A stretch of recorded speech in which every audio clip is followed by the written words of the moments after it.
எல்லோருக்கும் வணக்கம். Krishna Geetha wisdom YouTube சேனலுக்கு உங்க எல்லோரையும் அன்போடு வரவேற்கிறேன். ஒரு கேள்வி கேட்கிறேன். உங்க வாழ்க்கையில இப்போ இருக்கிற மிகப்பெரிய துன்பம் என்ன? அது உங்க உடம்புல இருக்கா, உங்க மனசுல இருக்கா, உங்களை சுற்றி இருக்கிற மனிதர்களால வருதா, இல்ல உங்களால கட்டுப்படுத்தவே முடியாத ஒரு சூழ்நிலை உங்களை கஷ்டப்படுத்துதா? நம்ம வாழ்க்கையை கொஞ்சம் பின்னாடி திரும்பி பார்த்தா ஒரு விஷயம் புரியும். எல்லா துன்பமும் ஒரே இடத்திலிருந்து வர்றது கிடையாது. சில துன்பம் நம்ம உடம்பிலிருந்து வரும், சில துன்பம் நம்ம மனசிலிருந்து வரும், சில துன்பம் நம்மை சுற்றி இருக்கிற மனிதர்களால வரும். இன்னும் சில விஷயங்கள் நம்ம கையிலேயே இல்லை. மழை வரணுமா வேண்டாமா, ஒரு எதிர்பாராத சம்பவம் நடக்கணுமா வேண்டாமா, ஒரு சூழ்நிலை எப்போ மாறும், இதெல்லாம் நம்ம கட்டுப்பாட்டுக்குள்ள இருக்காது. அதனாலதான் சாஸ்திர மரபுல மனிதன் அனுபவிக்கிற துன்பங்களை 3 பெரிய வகைகளா புரிஞ்சிக்கிற ஒரு பார்வை இருக்கு. ஆத்தியாத்மிகம், ஆதிபௌதிகம், ஆதி தெய்வீகம். ஆனா இங்க ஒரு முக்கியமான விஷயத்தை முதல்ல தெளிவா புரிஞ்சுக்கணும். இந்த 3 வார்த்தைகளையும் பகவத்கீதையில ஒரு குறிப்பிட்ட ஸ்லோகத்துல இது 3 துன்பங்கள்னு பட்டியலிட்டு கிருஷ்ணர் சொல்லல. இந்த வகைப்பாடு இந்து சாஸ்திர மரபுல பரவலா பயன்படுத்தப்படும் ஒரு விளக்கமுறை. ஆனா மனிதனுடைய துன்பம் எங்கிருந்து உருவாகுது? ஆசை, கோபம், மனம், உடல், பிற மனிதர்கள், இயற்கை சூழ்நிலைகள் ஆகியவற்றை எப்படி எதிர்கொள்ளணும்னு பகவத்கீதை ரொம்ப ஆழமா பேசுது. அதனால நாம இன்றைக்கு இந்த 3 துன்பங்களையும் வெறும் ஆன்மீக வார்த்தைகளா பார்க்க போறதில்ல. நம்ம வீட்டுக்குள்ள நடக்கிற விஷயங்களோட, நம்ம வேலைக்குள்ள நடக்கிற விஷயங்களோட, நம்ம மனசுக்குள்ள போராடுற போராட்டங்களோட, இப்போ நாம வாழ்ற மாடர்ன் லைஃபோட இணைச்சு பார்க்க போறோம். ஏன்னா ஒரு மனிதனுக்கு துன்பம் வந்ததும் அவன் முதல்ல கேட்கிற கேள்வி என்ன? ஏன் எனக்கு மட்டும் இப்படியெல்லாம் நடக்குது? இந்த ஒரு கேள்வி எத்தனை இரவுகளை தூக்கமில்லாம ஆக்கியிருக்கும் தெரியுமா? ஒருத்தர் வேலை பார்த்துட்டு இருப்பாரு, நல்லா வேலை செஞ்சுட்டு இருப்பாரு. திடீர்னு கம்பெனியில ஒரு சேஞ்ச், வேலை போயிடும். உடனே மனசு கேட்கும், நான் என்ன தப்பு செஞ்சேன்?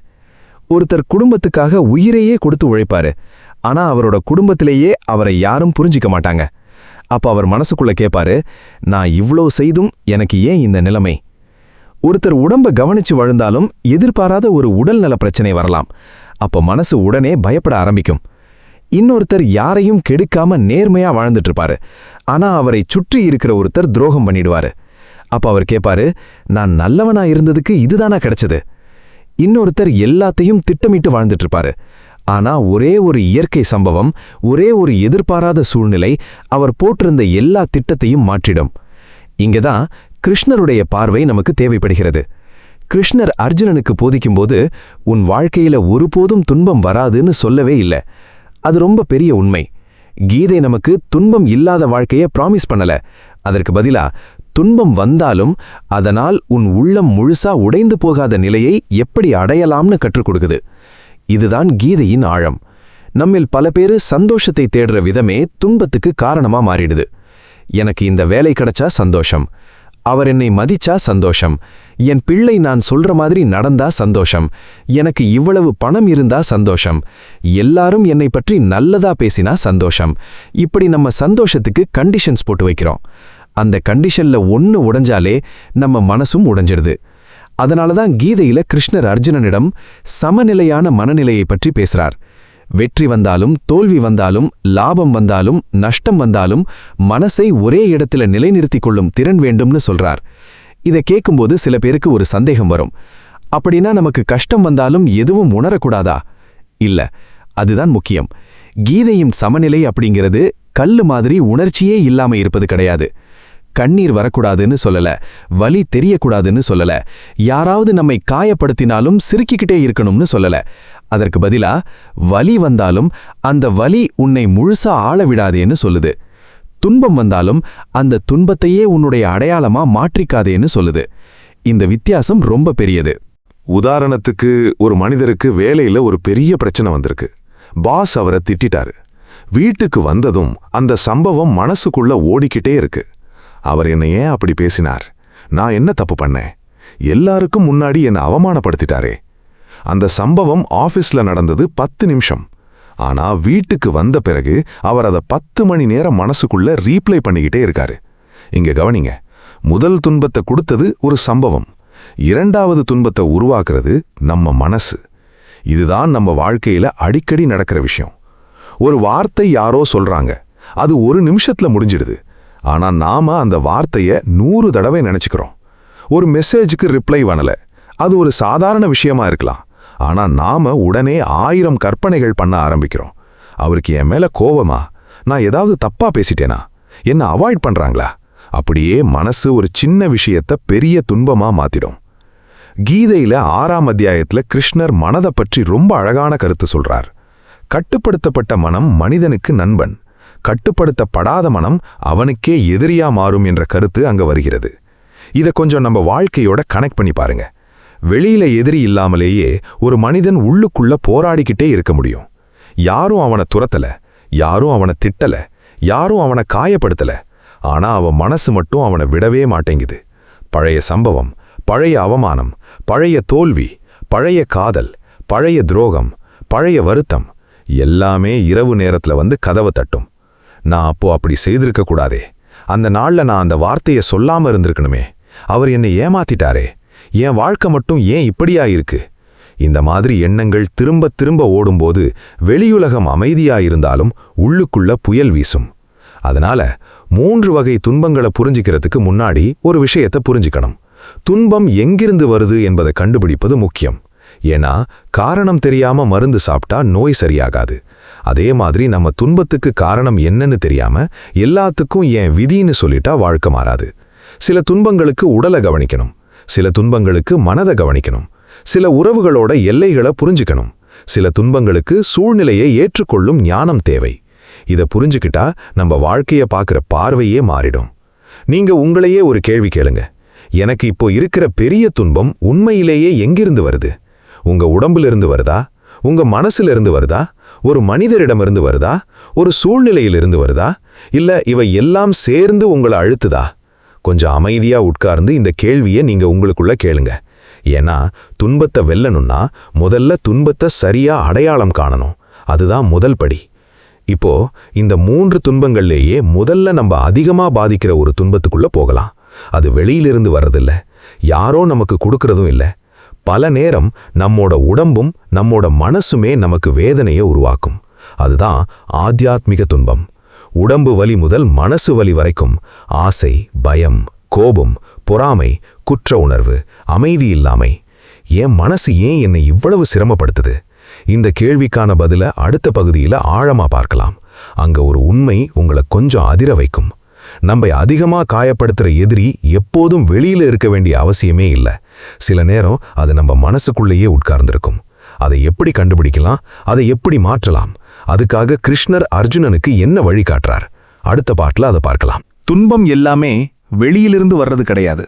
சில நேரம் நம்ம அதிகமா கஷ்டப்படுத்துறது நம்ம உடம்பும் நம்ம மனசும் தான். அதுதான் இப்போ நம்ம பார்க்க போற ஆத்தியாத்மிக துன்பம். இங்க ஆத்தியாத்மிகம்னு சொன்னதும் இது ஆன்மீகமான நல்ல விஷயம்னு நினைச்சுக்காதீங்க. இங்க அது ஒரு குறிப்பிட்ட வகை துன்பத்தை குறிக்குது. பொதுவா நம்ம உடம்பு அல்லது நம்ம மனசு மூலமா நாம அனுபவிக்கிற வேதனைகளை இந்த வகைக்குள்ள புரிஞ்சுக்கலாம். கொஞ்சம் யோசிச்சு பாருங்க. உங்க உடம்பு நல்லா இருந்தா பணம் கொஞ்சம் குறைவா இருந்தாலும் சமாளிக்க முடியும். வீட்ல சில பிரச்சனை இருந்தாலும் மனசு அமைதியா இருந்தா அதை எதிர்கொள்ள முடியும். வேலையில பிரஷர் இருந்தாலும் உள்ளுக்குள்ள நம்பிக்கை இருந்தா அந்த பிரஷரை தாங்க முடியும். ஆனா உடம்பும் சரியில்லை, மனசும் சரியில்லைனா அப்போ சின்ன பிரச்சனை கூட பெரிய மலை மாதிரி தெரியும். ஒரு சின்ன ஹெட்டேக் வந்தாலே என்ன ஆச்சோன்னு பயம். ஒரு நாள் தூக்கம் சரியா இல்லைன்னா எனக்கு ஏதாவது பிரச்சனையான்னு கவலை. யாராவது ஒரு வார்த்தை சொல்லிட்டாங்கன்னா அந்த ஒரு வார்த்தையை பிடிச்சுக்கிட்டு நாள் முழுக்க யோசனை. ஒரு விஷயம் நம்ம எதிர்பார்ப்புக்கு மாறி நடந்துட்டா உடனே மனசு கீழே போயிடும். இதுதான் நம்ம வாழ்க்கையில நடக்கிற உண்மை. உங்களுக்கும் இந்த மாதிரி நடந்திருக்கா? உடம்புல ஒரு சின்ன அறிகுறி வந்ததும் அதை பற்றி இணையத்துல தேட ஆரம்பிச்சிருக்கீங்களா? ஒரு சின்ன பிரச்சனையை பார்த்துட்டு அது நாளைக்கு என்ன ஆகுமோன்னு இன்றைக்கே பயந்திருக்கீங்களா? யாராவது உங்களை பற்றி ஒரு நெகட்டிவ் கமெண்ட் பண்ணிட்டாங்கன்னா அந்த ஒரு வார்த்தைய இரவு தூங்குற வரைக்கும் நினைச்சிருக்கீங்களா? இது எல்லாமே மனசு எப்படி நம்ம அனுபவத்தை பெரிதாக்குகு என்பதற்கான உதாரணங்கள். கிருஷ்ணர் அர்ஜுனனுக்கு இதைதான் புரிய வைக்கிறார். நம்ம வாழ்க்கையில நடக்கிற ஒவ்வொரு விஷயத்தையும் நாம கட்டுப்படுத்த முடியாது. ஆனா அந்த விஷயத்துக்கு நம்ம மனசு எப்படி பதில் கொடுக்கணும்னு மெதுவா கற்றுக்கொள்ள முடியும். இதுதான் பெரிய வித்தியாசம். ஒரு சம்பவம் நடக்குது, அது முதல் அம்பு. அதுக்கு பிறகு அந்த சம்பவத்தை பற்றி நாம உருவாக்கிக்கிற பயம், கோபம், கற்பனை, எதிர்பார்ப்பு, வருத்தம், அது இரண்டாவது அம்பு. முதல் அம்பு நம்ம காயப்படுத்தி இருக்கலாம், ஆனா இரண்டாவது அம்பா நாமே நமக்குள்ள திரும்ப திரும்ப எய்துகிட்டே இருக்கிறோம். உதாரணத்துக்கு, ஒரு மனிதருக்கு வேலையில ஒரு மிஸ்டேக் நடக்குது. மேனேஜர் அவரை கூப்பிட்டு இதை இன்னும் கவனமா செய்யணும்னு சொல்றாரு. அவ்வளவுதான், அந்த கான்வர்சேஷன் முடிஞ்சிருது. ஆனா அந்த மனிதர் வீட்டுக்கு வந்ததும், நான் சரியா வேலை செய்யலையா, அவர் என்ன இன்காம்பிட்டன்ட்னு நினைக்கிறாரா, என்ன வேலையிலிருந்து ரிமூவ் பண்ணிடுவாங்களா, எல்லாருக்கும் முன்னாடி என்ன அவமானப்படுத்த போறாங்களா, என் கெரியர் என்ன ஆகும், இப்படி ஒரு சம்பவத்திலிருந்து 10 சம்பவங்களை மனசு உருவாக்கிடும். உண்மையில நடந்தது என்ன? ஒரு கரெக்ஷன். மனசு உருவாக்கியது என்ன? ஒரு முழு டிசாஸ்டர். இதுதான் நம்ம மனசின் சக்தியும் அதே நேரத்துல அதன் ஆபத்தும். அதனாலதான் கீதையில கிருஷ்ணர் மனதை பற்றி பேசும்போது, மனம் கட்டுப்படுத்தப்பட்டிருந்தா அது நண்பன், கட்டுப்படுத்தப்படாம போனா அது எதிரி மாதிரி ஆகிடும்னு ஆழமான கருத்தை சொல்றார். நம்ம மனசு நமக்கு எதிரியா மாறும்போது வெளியில எதிரி தேவையே இல்லை. ஒரு பழைய நினைவு போதும், ஒரு பழைய தோல்வி போதும், ஒரு பழைய அவமானம் போதும், ஒரு மனிதர் சொன்ன ஒரு வார்த்தை போதும், ஒரு கம்பேரிசன் போதும், ஒரு சோஷியல் மீடியா போஸ்ட் கூட போதும். இப்போ சோஷியல் மீடியாவை எடுத்துக்கோங்க. நீங்க ஒரு சாதாரண வாழ்க்கை வாழ்றீங்க. காலை எழுந்து வேலைக்கு போறீங்க, மாதம் சம்பளம் வருது, குடும்பத்தோட சாப்பிடுறீங்க, குழந்தைகளை பாத்துக்கிறீங்க, சில சின்ன சந்தோஷங்கள் இருக்கு. ஆனா ஒரு நாள் போனை திறந்தீங்க. உங்க வயசுல இருக்கிற ஒருத்தர் ஃபாரின் ட்ரிப் போயிருக்காரு, இன்னொருத்தர் புதுசா கார் வாங்கியிருக்காரு, இன்னொருத்தர் பிசினஸ் ஆரம்பிச்சு பெரியா வளர்ந்திருக்காரு, இன்னொருத்தர் வீடு கட்டியிருக்காரு, இன்னொருத்தர் தினமும் ஹாப்பி ஃபேமிலி போஸ்ட் போடுறாரு. அதை பார்த்ததும் நம்ம மனசு என்ன சொல்ல ஆரம்பிக்கும்? என்ன வாழ்க்கை இது? எனக்கு மட்டும் ஏன் இப்படி இல்லை? நான் என்ன பண்ணிக்கிட்டு இருக்கேன்? எல்லாரும் முன்னாடி போயிட்டாங்க. இங்க கவனிங்க, அந்த மனிதர் உங்களுக்கு வந்து எதுவும் செய்யல, அவர் உங்களை காயப்படுத்தவே இல்லை. அவர் அவரோட வாழ்க்கைய வாழாரு. ஆனா அவரோட வாழ்க்கைய பார்த்து நம்ம மனசு நம்ம வாழ்க்கைய தாழ்வா மதிக்க ஆரம்பிச்சிடுது. இதுதான் மனசு உருவாக்குற துன்பம். அதனால இன்றைய காலத்துல ஆத்தியாத்மிக துன்பம் அப்படிங்கிறது வெறும் உடல் நோய் அல்லது மன அழுத்தம் மட்டும் இல்ல. நம்ம மனசுக்குள்ள நாம உருவாக்கிக்கிற ஒப்பீடு, பயம், ஆசை, எதிர்பார்ப்பு, பொறாமை, குற்ற உணர்வு, கோபம் ஆகியவையும் நம்ம உள்ளுக்குள்ள சாப்பிட ஆரம்பிக்குது. இதுல ஆசை ரொம்ப முக்கியம். கீதையில கிருஷ்ணர் ஆசை எப்படி மனிதனை பாதிக்குதுங்கிறத ரொம்ப தெளிவா விளக்குறார். நம்ம மனசுல ஒரு ஆசை வருது, இது எனக்கு கண்டிப்பா கிடைக்கணும். அதுக்கு பிறகு எதிர்பார்ப்பு உருவாகுது, இது இப்படித்தான் நடக்கணும்.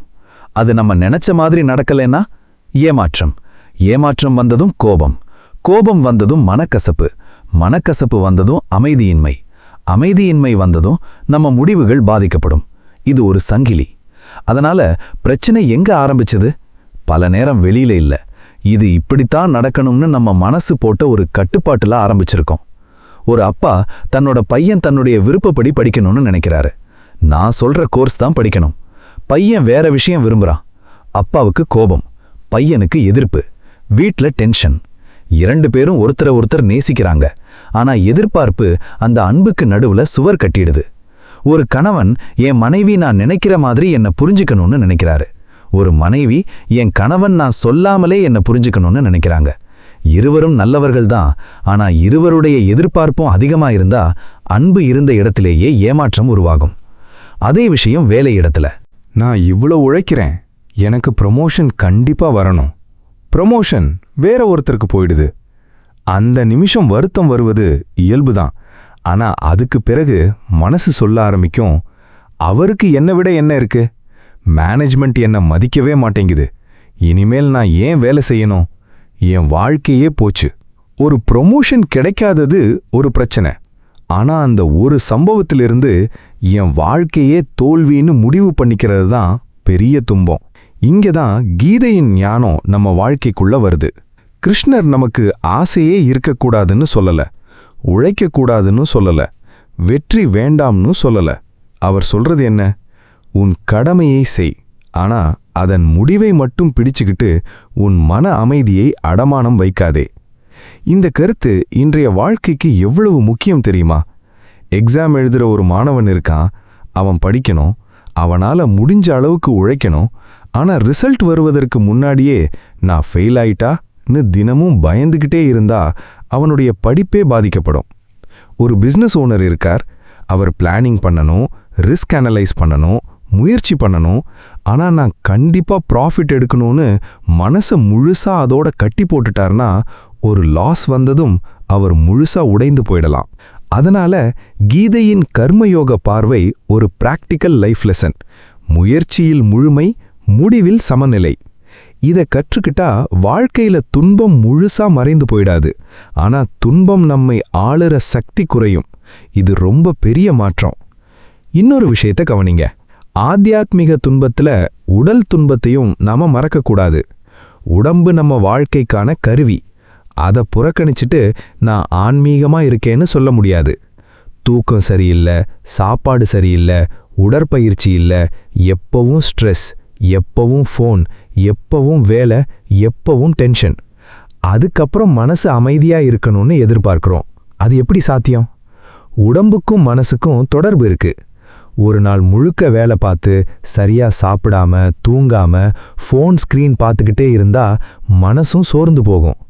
அதனால ஆன்மீகம் அப்படிங்கிறது உலக வாழ்க்கையிலிருந்து ஓடி போறது கிடையாது. நம்ம உடம்பையும் நம்ம மனசையும் சரியா நடத்திக்கிற அறிவும் ஆன்மீகத்தோட ஒரு பகுதி. உங்களுக்கே ஒரு சின்ன எக்ஸசைஸ். இன்னைக்கு இரவு தூங்குறதுக்கு முன்னாடி ஃபோனை கொஞ்சம் வச்சுட்டு உங்களையே 3 கேள்வி கேளுங்க. இன்னைக்கு என்ன விஷயம் என்ன அதிகமா காயப்படுத்துச்சு? அது உண்மையில நடந்த சம்பவமா இல்ல நான் அதை பற்றி உருவாக்கிக்கிட்ட எண்ணமா? இந்த விஷயத்த என்னால மாற்ற முடியுமா? முடியும்னா என்ன செய்யணும்னு யோசிங்க. முடியாதுன்னா அதை மீண்டும் மீண்டும் மனசுக்குள்ள ஓட்டுறதால என்ன பயன்? இதுதான் கீதையின் பார்வைய நம்ம தினசரி வாழ்க்கைக்குள்ள கொண்டு வர்ற முதல் பயிற்சி. ஒரு பிரச்சனை வந்ததும் உடனே ரியாக்ஷன் கொடுக்காம ஒரு நிமிஷம் நின்று பாருங்க. இப்போ என்ன நடக்குது? என் மனசு என்ன சொல்லுது? நான் உண்மையை காண்றேனா இல்ல பயத்தை காண்றேனா? இந்த ஒரு இடைவெளி, இந்த ஒரு சின்ன இடைவெளி தான் பல பெரிய தவறுகளை தடுக்க முடியும். கோபத்துல பேசுற ஒரு வார்த்தை ஒரு உறவை உடைக்கலாம். பயத்துல எடுக்கிற ஒரு முடிவு ஒரு வாழ்க்கையை மாற்றலாம். அவசரத்துல எடுத்த ஒரு ஃபினான்ஷியல் டெசிஷன் பல வருட பாதிப்பை கொடுக்கலாம். ஆனா அதே நேரம் ஒரு நிமிஷம் அமைதியா இருந்தா, ஒரு மூச்சு விட்டா, ஒரு முறை யோசிச்சா, நம்ம மனசு சொல்ற ஒவ்வொரு எண்ணத்தையும் உண்மைன்னு நம்பாம இருந்தா, அப்போ வாழ்க்கை மெதுவா மாற ஆரம்பிக்கும். கீதையின் ஞானம் நம்மை பிரச்சனையிலிருந்து மட்டும் காப்பாத்தாது. பிரச்சனை வந்த நேரத்துல நாம எப்படி நம்மளையே காப்பாத்திக்கணும்னு கற்றுக் கொடுக்கும். இதுதான் ஆத்தியாத்மிக துன்பத்தை புரிஞ்சுக்கிற பெரிய ரகசியம். ஆனா இங்க இன்னும் ஒரு பெரிய கேள்வி இருக்கு. நம்ம மனசு கொஞ்சம் அமைதியா இருக்க கற்றுக்கிட்டோம், நம்ம ஆசைகளை புரிஞ்சுக்கிட்டோம், நம்ம கோபத்தை கவனிக்க ஆரம்பிச்சோம். ஆனா நம்ம சுற்றி இருக்கிற மனிதர்கள் என்ன செய்வது? நாம நல்லவங்களா இருந்தாலும் ஒருத்தர் நம்ம ஏமாத்திட்டா, நாம உண்மையா இருந்தாலும் ஒருத்தர் பொய் சொல்லிட்டா, நாம அன்பா இருந்தாலும் ஒருத்தர் நம்ம அவமானப்படுத்திட்டா, நாம நம்பின ஒருத்தரே நம்ம முதுகுல குத்திட்டா, அப்போ அந்த வலியை எப்படி சமாளிக்கணும்? ஏன்னா சில துன்பங்கள் நம்ம மனசுக்குள்ள இருந்து வருது. ஆனா சில துன்பங்கள் நம்மை சுற்றி இருக்கிற மனிதர்களாலேயே நம்ம வாழ்க்கைக்குள்ள வந்து நிக்குது. ஒரு நண்பனுடைய துரோகம், ஒரு உறவினருடைய பொறாமை, ஒரு வாழ்க்கை துணையின் புரிதலின்மை, வேலையிடத்துல ஒருத்தருடைய அரசியல், நம்பின ஒருத்தருடைய ஏமாற்றம், இவை எல்லாம் நம்ம மனசுல எவ்வளவு ஆழமான காயத்தை உருவாக்கும். அதிலும் ஒரு கொடுமை என்ன தெரியுமா? நம்மை காயப்படுத்தின மனிதர் அடுத்த நாள் சாதாரணமா வாழ்ந்துட்டு இருப்பாரு. ஆனா நாம மட்டும் அந்த சம்பவத்தை நினைச்சு தினமும் கஷ்டப்பட்டுட்டு இருப்போம். அந்த காயம் உடம்புல இல்ல, அது மனசுல. அந்த வேதனைக்கு தான் அடுத்த கட்டத்துல நாம போகணும். நம்மை காயப்படுத்துற மனிதர்களை எப்படி எதிர்கொள்ளணும்? எல்லாரையும் மன்னிச்சிட்டு அமைதியா இருக்கணுமா இல்ல சில மனிதர்களிடமிருந்து விலகணுமா? இந்த கேள்விக்கு கீதையின் பார்வை ரொம்ப ஆழமான பதில கொடுக்குது. அடுத்த பாட்டுல ஆதிபௌதீக துன்பம், மனிதர்களால நமக்கு வர்ற வேதனை, துரோகம், அவமானம், உறவுகளோட போராட்டம், இவை எல்லாத்தையும் எப்படி கையாளணும் அதை பார்க்க போறோம். சில நேரம் நம்முடைய துன்பத்துக்கு காரணம் வெளியில் யாரும் இல்ல. நம்ம உடம்பு, நம்ம மனசு, நம்ம ஆசை, நம்ம பயம், நம்ம எதிர்பார்ப்பு, இவர்களே நம்ம உள்ளுக்குள்ள கஷ்டப்படுத்தும். ஆனா இப்போ ஒரு இன்னும் கடினமான இடத்துக்கு போகலாம். நீங்க நல்லவங்களா இருந்தாலும் நீங்க யாருக்கும் கெடுதல் நினைக்காம இருந்தாலும், நீங்க உண்மையா நடந்துகிட்டாலும் உங்களை சுற்றி இருக்கிற எல்லாரும் அப்படியே இருப்பாங்கன்னு சொல்ல முடியாது. சில மனிதர்கள் நம்ம வாழ்க்கைக்கு சந்தோஷத்தை கொண்டு வருவாங்க, சில மனிதர்கள் நம்ம வாழ்க்கைக்கு ஒரு பாடத்தை கொண்டு வருவாங்க, சில மனிதர்கள் நம்ம வாழ்க்கைய மாற்றுவாங்க. ஆனா சில மனிதர்கள் நம்ம வாழ்க்கையில ஒரு ஆழமான காயத்தை விட்டுட்டு போயிடுவாங்க. இதுதான் இப்போ நாம பார்க்க போற ஆதி பௌதீக துன்பம். இந்த வகை துன்பத்தை எளிமையா புரிஞ்சுக்கணும்னா, மற்ற உயிர்கள், மனிதர்கள் நம்மை சுற்றி இருக்கும் வெளிப்புற உலகம் மூலமா நமக்கு ஏற்படுற வேதனைகள்னு சொல்லலாம். ஒருத்தர் நம்ம அவமானப்படுத்துறாரு, ஒருத்தர் நம்ம ஏமாத்துறாரு, ஒருத்தர் நம்ம பத்தி பொய் பேசுறாரு, ஒருத்தர் நம்ம உழைப்பை பயன்படுத்திக்கிட்டு கிரெடிட்டை அவரே எடுத்துக்கிறாரு, ஒருத்தர் நம்ம நம்பிக்கையை உடைக்கிறாரு, ஒருத்தர் நம்ம அன்பை பயன்படுத்திக்கிறாரு. இவை எல்லாமே நம்ம மனசுக்குள்ள பெரிய காயத்தை உருவாக்கும். உங்களுக்கும் இந்த மாதிரி நடந்திருக்கா? நீங்க ரொம்ப நம்பின ஒருத்தர் உங்களை ஏமாத்தியிருக்காரா? நீங்க யாருக்காகவோ உண்மையா நின்னுருக்கீங்க, ஆனா உங்களுக்கு தேவைப்பட்ட நேரத்துல அதே மனிதர் உங்களை விட்டுட்டு போயிருக்காரா? நீங்க செய்யாத ஒரு தப்புக்காக யாராவது உங்களை குறை சொல்லியிருக்காங்களா? உங்க நல்ல மனசையே சில பேர் பலவீனமா பயன்படுத்தி இருக்காங்களா? இப்படி ஏதாவது நடந்திருந்தா இந்த பகுதி உங்களுக்காகத்தான். ஏன்னா மனிதனால் வரும் துன்பம் உடம்புல ஏற்பட்ட காயத்தை விட சில நேரம் மனசுல ஆழமா போயிடும். உடம்புல காயம் ஏற்பட்டா நாம அதை பார்க்க முடியும், மருந்து போட முடியும், டாக்டரை பார்க்க முடியும். ஆனா மனசுல ஏற்பட்ட காயம், அதை யாரும் பார்க்க முடியாது. நம்ம சிரிச்சுக்கிட்டே இருப்போம், வேலைக்கு போவோம், வீட்டுக்கு வருவோம், குடும்பத்தோட பேசுவோம், சாப்பிடுவோம், வெளியில எல்லாம் சாதாரணமா தான் தெரியும். ஆனா இரவு எல்லாரும் தூங்கின பிறகு அந்த ஒரு சம்பவம் மட்டும் மனசுக்குள்ள திரும்ப திரும்ப ஓடும். அவர் அப்படி எப்படி செய்ய முடிஞ்சது? எனக்கு என்ன தப்பு செய்தேன்? அவரை நான் இவ்வளவு நம்பினேன், என்னை இப்படியா நடத்தணும்? இந்த கேள்விகளுக்கு பதில் கிடைக்காம போகும்போது மனசு இன்னும் அதிகமா வலிக்கும். இங்கதான் பகவத்கீதையின் பார்வை நமக்கு ரொம்ப முக்கியமா இருக்கு. அர்ஜுனனுடைய பிரச்சனை என்ன? அவன் போர்க்களத்துல நிக்கிறான். அவனுக்கு எதிரே நிற்கிறவர்கள் அந்நியர்கள் இல்ல, அவனுக்கு தெரிஞ்சவர்கள், அவனுடைய உறவினர்கள், அவனுடைய ஆசான்கள், அவனோட சொந்த மக்கள். அதனால அர்ஜுனனுடைய துன்பம் வெறும் போரின் பயம் இல்ல, அது உறவுகளோட போராட்டம். இவர்களை எப்படி எதிர்த்து நாம் போராட முடியும்? என்னுடைய சொந்த மக்கள் மேல எப்படி அம்பு எய்ய முடியும்? இவர்களோட போராடி கிடைக்கிற வெற்றியால என்ன பயன்? அவன் கையில வில் இருந்தது, ஆனா அவனுடைய மனசு உடைஞ்சிருந்தது. இதுல ஒரு பெரிய வாழ்க்கை பாடம் இருக்கு. நம்ம வாழ்க்கையிலையும் பல நேரம் நாம எதிர்கொள்ள வேண்டிய மிகப்பெரிய போராட்டம் வெளியில இருக்கிற எதிரிகளோட இல்ல, நம்மை சுற்றி இருக்கிற உறவுகளோட தான். வெளியில இருக்கிற ஒரு அந்நியன் நம்ம காயப்படுத்தினா சில நேரம் அதை மறந்துடலாம்.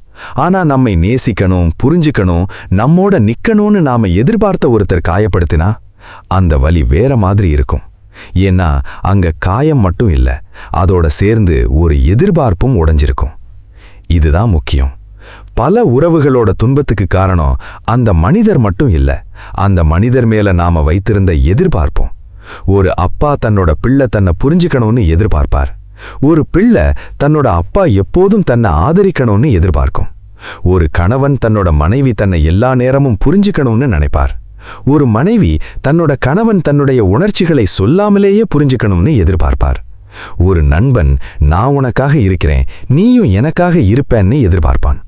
ஒரு எம்ப்ளாயி நான் இவ்வளவு உழைக்கிறேன், மேனேஜ்மெண்ட் என்னை மதிக்கணும்னு நினைப்பார். இந்த எதிர்பார்ப்பு நியாயம் இல்லைன்னு சொல்ல முடியாது. ஆனா ஒரு பிரச்சனை இருக்கு. நம்ம மனசு எதிர்பார்ப்ப மெதுவா உரிமையா மாற்றிடுது. அவர் இப்படித்தான் நடக்கணும், அவர் என்னை இப்படித்தான் நடத்தணும், அவர் என்னை ஒருபோதும் ஏமாற்றக்கூடாது, அவர் என்னை விட்டு போகக்கூடாது, அவர் எனக்கு எப்போதும் உண்மையா இருக்கணும். இப்படி ஒரு மனிதரை நம்ம மனசுக்குள்ள ஒரு குறிப்பிட்ட வடிவத்துல உருவாக்கி வச்சிட்டோம். அவர் அந்த வடிவத்துக்கு மாறா நடந்துட்டார்னா நமக்கு கோபம், அதுக்கப்புறம் ஏமாற்றம், அதுக்கப்புறம் வெறுப்பு, அதுக்கப்புறம் உறவு முறிவு. இங்க ஒரு கேள்வி, அப்படின்னா யாரையும் நம்பக்கூடாதா? இல்ல. கீதையின் ஞானம் நம்மை மனிதர்களை நம்பாதவங்களா மாற்றாது, மாறாக நம்பிக்கையோடு இருக்கணும், ஆனா அறிவில்லாம பற்றி கிடைக்கக்கூடாதுன்னு கற்றுக் கொடுக்கும். இத கொஞ்சம் ஆழமா பாருங்க. ஒருத்தர் நம்ம ஒரு முறை ஏமாத்திட்டாரு, அதை மன்னிக்கலாம். ஆனா அதே மனிதர் மீண்டும் மீண்டும் ஏமாத்துறாரு. மீண்டும் நம்புறோம், மீண்டும் ஏமாறுறோம், மீண்டும் அழுறோம், மீண்டும் அவரிடமே போறோம். இது மன்னிப்பு இல்ல, இது நம்ம எல்லைய புரிஞ்சிக்காத நிலை. மன்னிப்பது வேற, மீண்டும் அதே காயத்துக்குள்ள நம்மையே தள்ளிக்கொள்வது வேற. இந்த வித்தியாசத்தை புரிஞ்சுக்கணும். கிருஷ்ணர் அர்ஜுனனை பலவீனப்படுத்தல. அவர் அர்ஜுனனிடம் எல்லாரையும் சந்தோஷப்படுத்துன்னு சொல்லல. யாராவது உன்னை காயப்படுத்தினாலும் எதுவும் செய்யாதேன்னு சொல்லல. மாறாக தன் கடமையை புரிந்து கொண்டு தெளிவான அறிவோட செயல்படுன்னு வழிகாட்டுறார். அதுதான் நம்ம உறவுகளுக்கும் பொருந்தும். சில மனிதர்களை நேசிக்கலாம், சில மனிதர்களை மன்னிக்கலாம், சில மனிதர்களுக்கு உதவலாம். ஆனா எல்லாருக்கும் நம்ம வாழ்க்கைக்குள்ள ஒரே அளவு இடம் கொடுக்க வேண்டிய அவசியம் கிடையாது. இத கேட்டதும் சில பேருக்கு ஒரு கேள்வி வரும். அண்ணா, இது ஈகோ ஆகிடாதா? இல்ல. ஒருத்தரை வெறுக்காம அவரிடமிருந்து விலகுவது ஈகோ இல்ல. ஒருத்தரை பழி வாங்காம நம்ம எல்லைய காப்பாத்திக்கிறது ஈகோ இல்ல. ஒருத்தரை மன்னிச்சிட்டு மீண்டும் அதே நச்சு சூழ்நிலைக்குள்ள போகாம இருப்பது பலவீனம் இல்ல. அது மெச்சூரிட்டி. இத ஒரு சின்ன உதாரணத்துல பாப்போம். ஒரு வீட்ல கணவன் மனைவிக்குள்ள தொடர்ந்து சண்டை. ஒவ்வொரு நாளும் ஒரே பிரச்சனை. ஒருத்தர் பேசுறது இன்னொருத்தருக்கு புரியல.